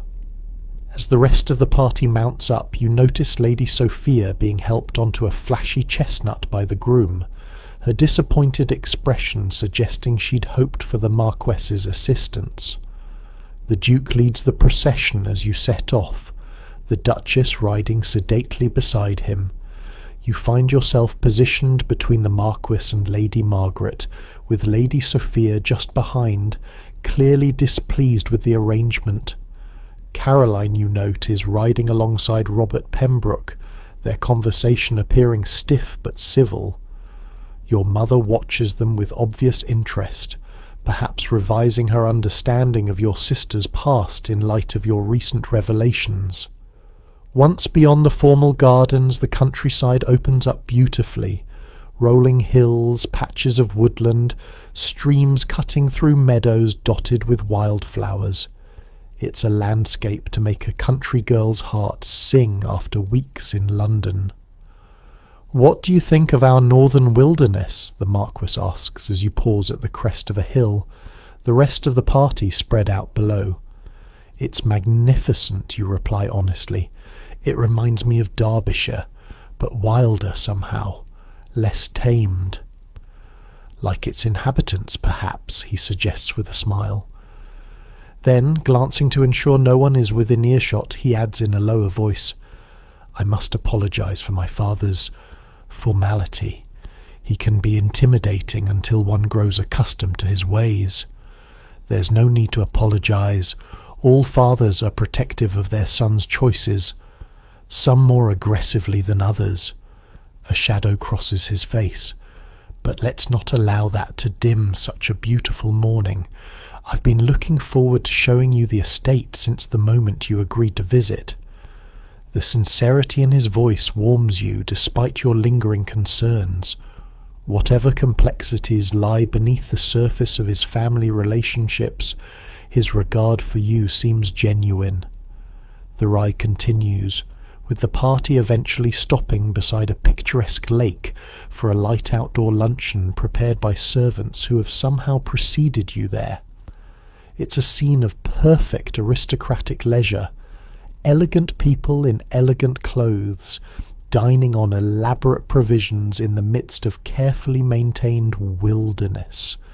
You find yourself seated on a blanket with Lady Margaret, Caroline, and, unfortunately, Lady Sophia, who has manoeuvred herself into your group with practised social skill. The men are gathered nearby, with the Marquess engaged in what appears to be a serious conversation with his father. "William looks well, doesn't he?" Lady Sophia remarks, her gaze fixed on the Marquess.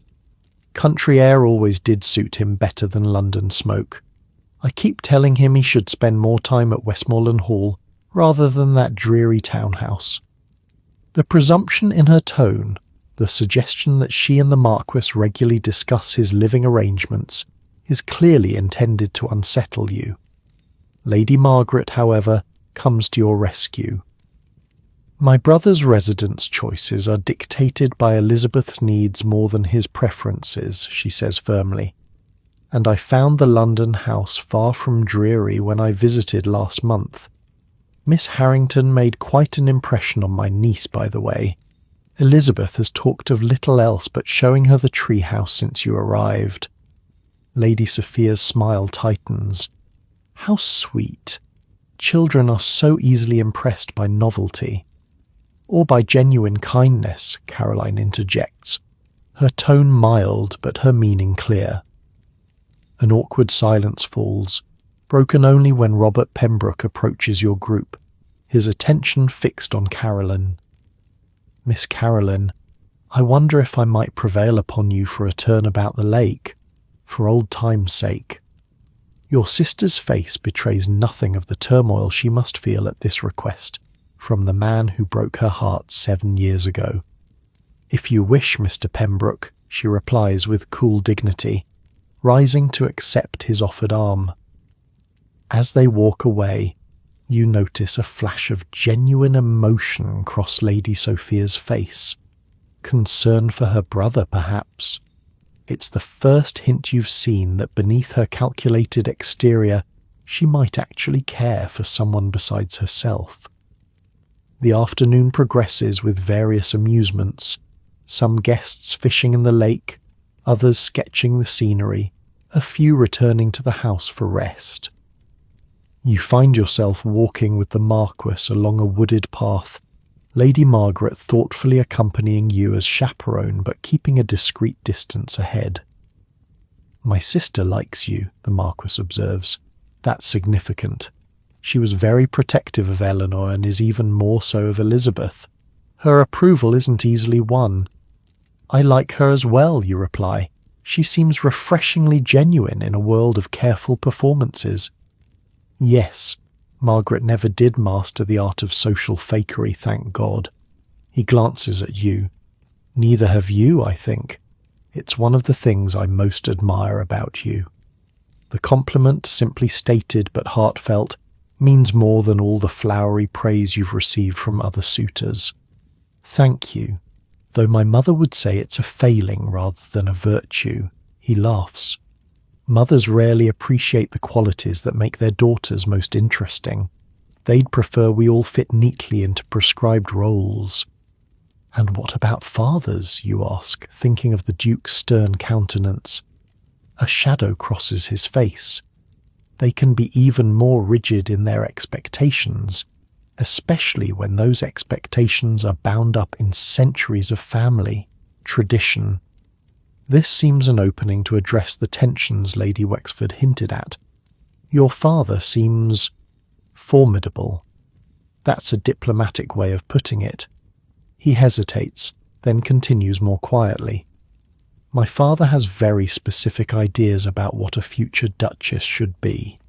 He and Eleanor disagreed on many things. It caused strain. Between them, or between you and Eleanor as well?" He looks surprised by the directness of the question. "You've been speaking to Lady Wexford, I see." "She paid us a call before we left London. She seemed to think I should understand what I might be getting into." For a moment he's silent, contemplating the path ahead. Then he stops, turning to face you directly. "Eleanor was brilliant, passionate, and completely unprepared for the constraints of her position. My father expected her to abandon her intellectual pursuits in favour of more suitable activities for a marchioness. He sighs. "I failed to stand up for her as I should have. I was caught between loyalty to her and duty to my family name. By the time I realised my mistake, she was pregnant with Elizabeth, and then—" The pain in his voice is raw, even after 6 years. "I'm sorry," you say softly. "It must have been terrible to lose her." "It was, but her death taught me something important." His gaze holds yours intently. "That some things matter more than duty or tradition. That happiness, once found, shouldn't be sacrificed to others' expectations. I promised myself I wouldn't make the same mistake twice. The implication is clear, and your heart beats faster despite your determination to remain cautious." "And your father? Would he accept a second marchioness with a mind of her own?" "He'll have to," he says simply, "because I won't settle for less, nor will I subject another woman I care for to his disapproval without standing firmly beside her." Before you can respond to this near declaration, a distant voice calls your name.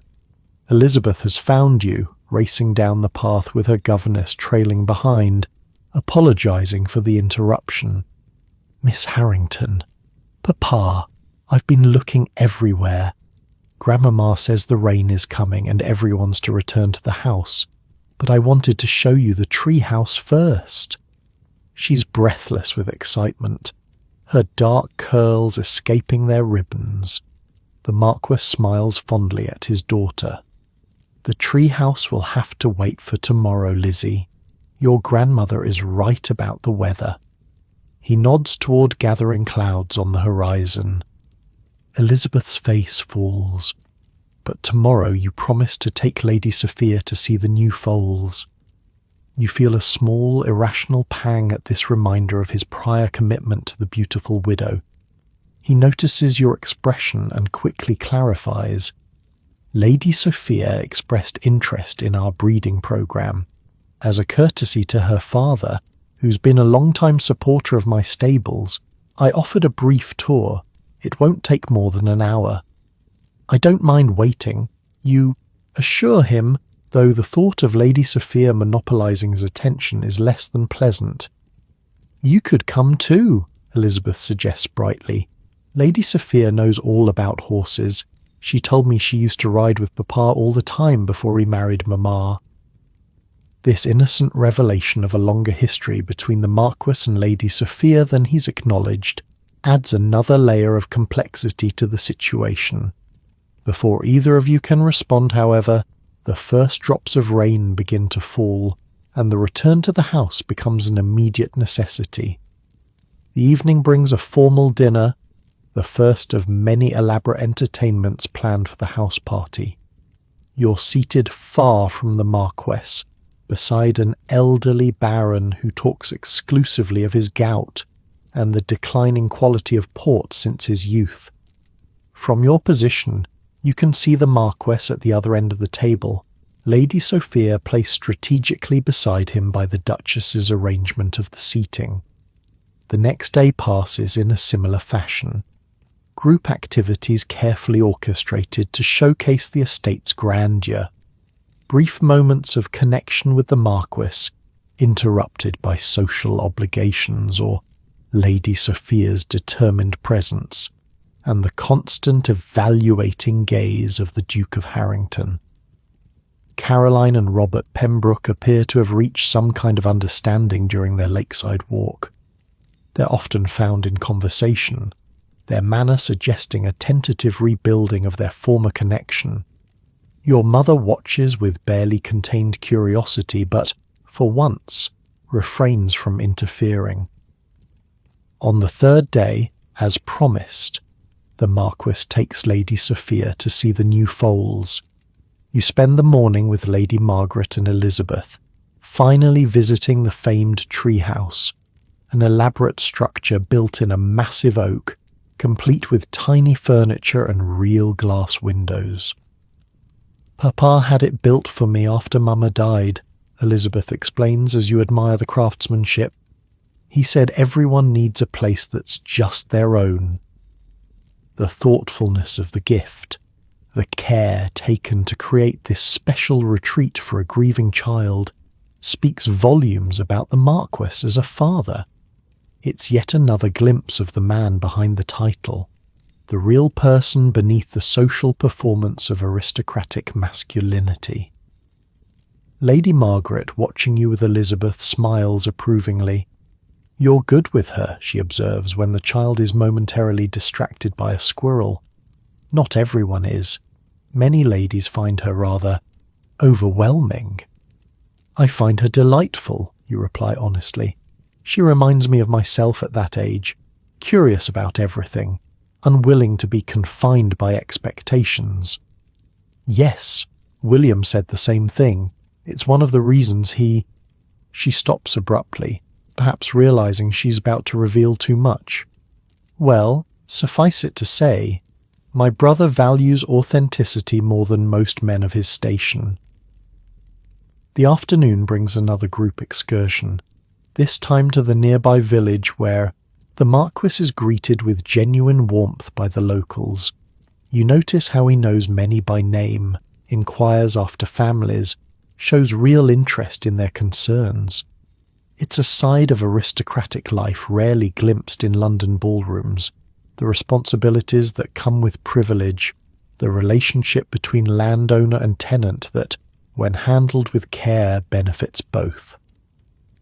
That evening, A ball is held in the grand ballroom of Westmoreland Hall, with neighbouring families invited to join the house party guests. It's less elaborate than London affairs, but no less governed by the rigid rules of Regency social etiquette. Every dance, every conversation, every gesture is noted and interpreted by watchful eyes. The Marquis claims you for the first dance, a significant public statement in itself, and then again for the supper dance. Lady Sophia's face tightens with displeasure as she's partnered with Robert Pembroke instead, forced to watch as you and the Marquis lead the procession into supper. At the supper table, seated beside the Marquis at last, you find the courage to ask about his history with Lady Sophia directly. "I hope I'm not being improper," you begin carefully, "but I've gathered there's more history between you and Lady Sophia than you initially suggested." He sighs, setting down his fork. "I should have been more forthcoming. Sophia and I grew up together. Our estates adjoin, and our fathers have been allies in Parliament for decades.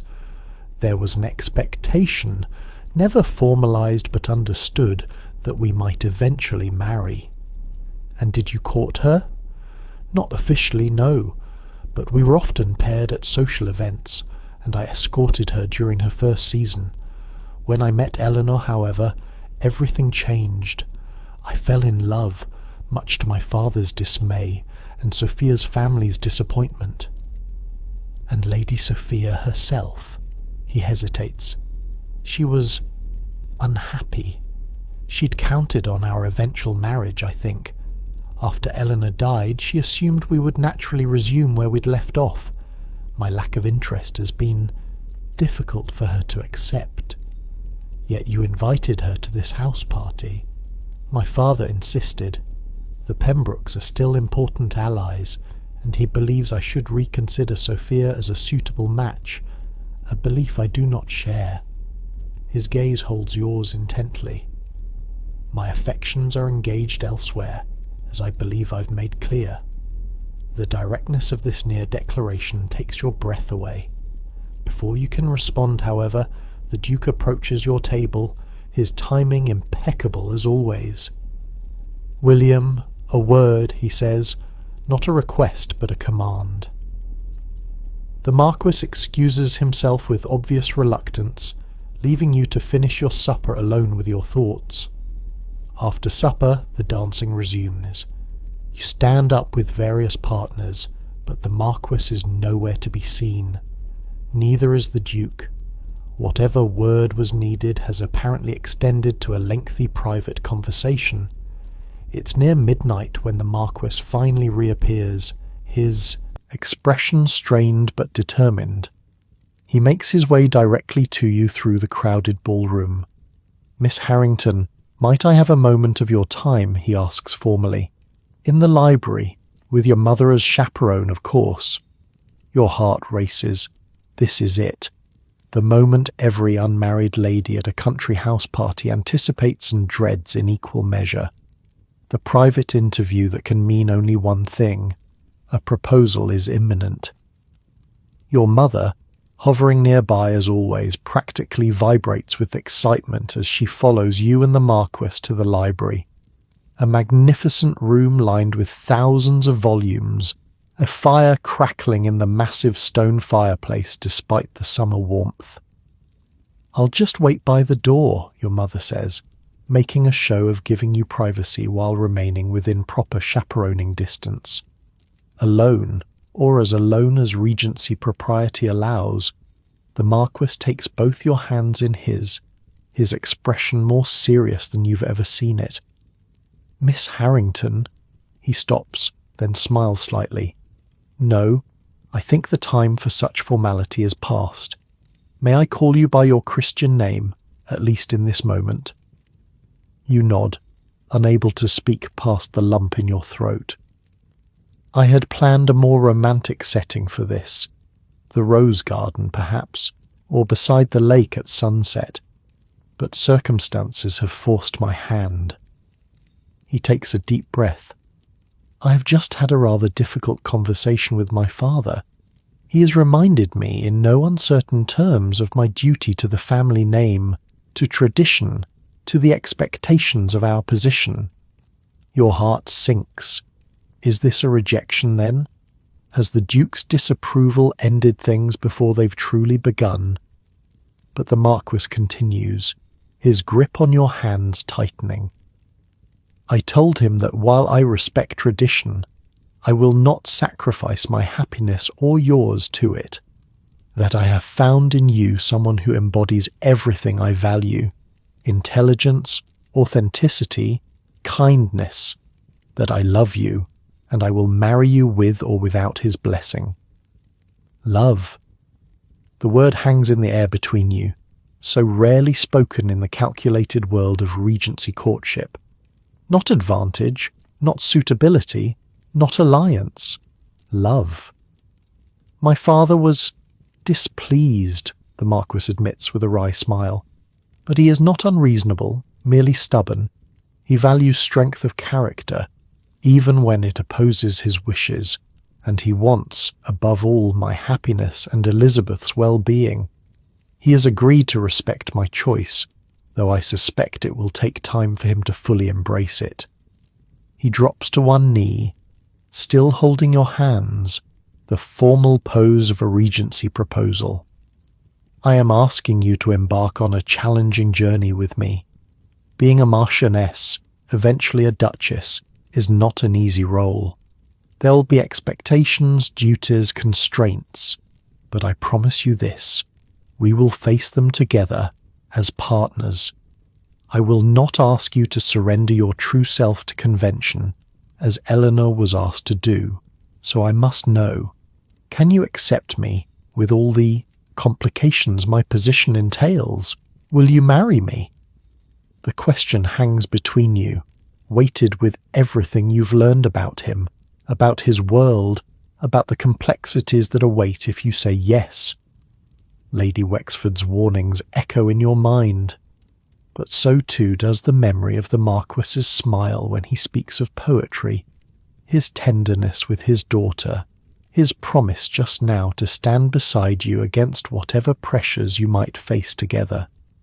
Yes, you say simply, I will marry you. He rises, drawing you close in a gesture that skirts the very edges of propriety, even with your mother standing nearby. Thank you, he whispers, for taking a chance on me, on us. The formalities follow swiftly. Your mother is summoned properly, then your father. The Marquis makes his official request for your hand, which your father grants with genuine pleasure. The Duke and Duchess are informed, the announcement prepared for the next day's breakfast when all the house party guests will be gathered. In the privacy of your bedroom that night, Caroline helps you prepare for sleep, her expression a mixture of joy and concern. Are you certain, she asks quietly, marriage to the Marquis will mean a life very different from anything you've known? I'm as certain as anyone can be, you reply. He's not perfect, nor is the world he inhabits, but he sees me, the real me, and values what he sees. That's rare enough in any social circle. She smiles, squeezing your hand. Then I'm happy for you, truly. The following morning the announcement is made.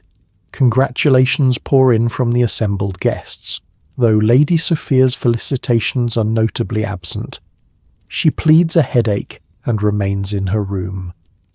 The Duke, true to his son's prediction, is correct but cool in his acknowledgement of the engagement. Welcome to the family, Miss Harrington, he says formally. I trust you understand the responsibility you are assuming. I believe I do, Your Grace, you reply, meeting his gaze directly, though I'm sure I have much still to learn. He studies you for a moment, then nods, almost approvingly. Yes, I believe you do understand. Good. That puts you ahead of most. The Duchess is warmer, embracing you with genuine affection. My dear girl, I'm so pleased. William has been so much happier since he met you. and Elizabeth adores you already. The child herself is ecstatic, bouncing around the breakfast room with excitement. Does this mean you'll live here with us, and come to London too, and read me stories every night? You laugh, kneeling to her level. It means we'll be a family, yes, though the details will take some time to arrange. The rest of the house party becomes essentially a pre-wedding celebration. The initial 2 weeks extend to 3 as guests linger to participate in the festivities. Letters fly back and forth to London, where your mother's friends receive the news with varying degrees of envy and admiration. Settlements are discussed, wedding plans begun, your new position as future Marchioness acknowledged by all. In the midst of it all, you and the Marquis, William, as you now call him in private, find moments to be together, always properly chaperoned, always within the bounds of Regency propriety, but with a new freedom to speak openly about your future together. It won't always be easy, he warns, as you walk in the rose garden one evening, Lady Margaret discreetly trailing behind. There will be those who question your suitability, who watch for any misstep, including your father, especially my father, at least initially. But he'll come around once he knows you better. He values intelligence and strength of character, even when he pretends otherwise. You consider this. And Lady Sophia? Will she continue to be part of your social circle? Her family will, certainly, but Sophia herself is already planning an extended visit to relatives in Bath. I think she'll keep her distance until the initial talk dies down. He squeezes your hand. Are you having second thoughts? No, you assure him, just adjusting my expectations. This is all very different from the life I'd imagined. What had you imagined? He asks curiously. You think about it. Something quieter, I suppose.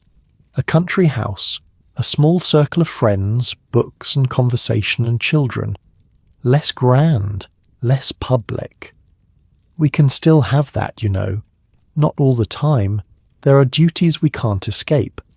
But Westmoreland Hall can be a refuge as well as a showpiece, and I promise you time and space for the things that matter to you. It's the best assurance he can offer, given the realities of your future position, and you believe him that he'll try at least to create a life that balances duty with personal happiness. As your engagement extends into weeks, then months, you observe the various reactions to your unexpected social elevation. Some friends offer sincere congratulations, delighted by your good fortune. Others become sycophantic, suddenly aware of your future influence. A few drift away entirely, perhaps intimidated by your new status or envious of your success in the marriage market. Caroline and Robert Pembroke reach their own understanding during this time. Not an engagement. Too much history and hurt lies between them for such a swift resolution, but a tentative second chance, a willingness to see if what was lost might be rebuilt.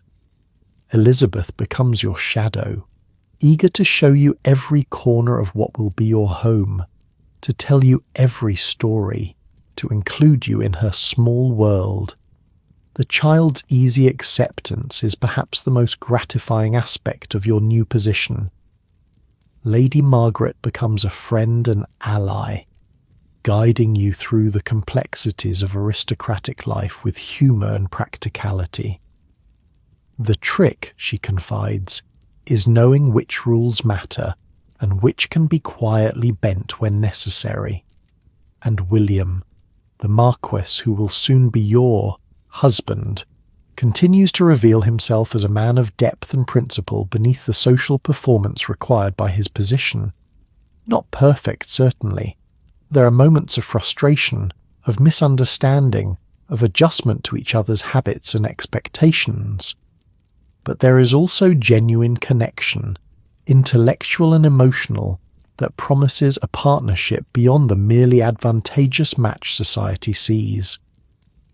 The wedding itself, when it finally arrives, is a grand affair held at Westminster Abbey, with royalty in attendance and coverage in every society paper. Your mother is beside herself with pride. Your father walks you down the aisle with tears in his eyes, whispering, "Remember who you are, my dear. The title changes your address, not your character."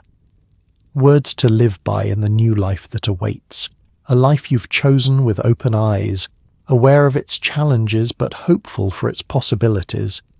The Regency courtship game, with all its rules and rituals, has led you here, to a marriage that society deems advantageous, but that you enter for reasons far beyond social climbing. A rare outcome in a world where practical considerations typically override personal feelings. As you exchange vows with William, becoming the Marchioness of Westmoreland before hundreds of onlookers, you reflect that perhaps the most radical act in Regency society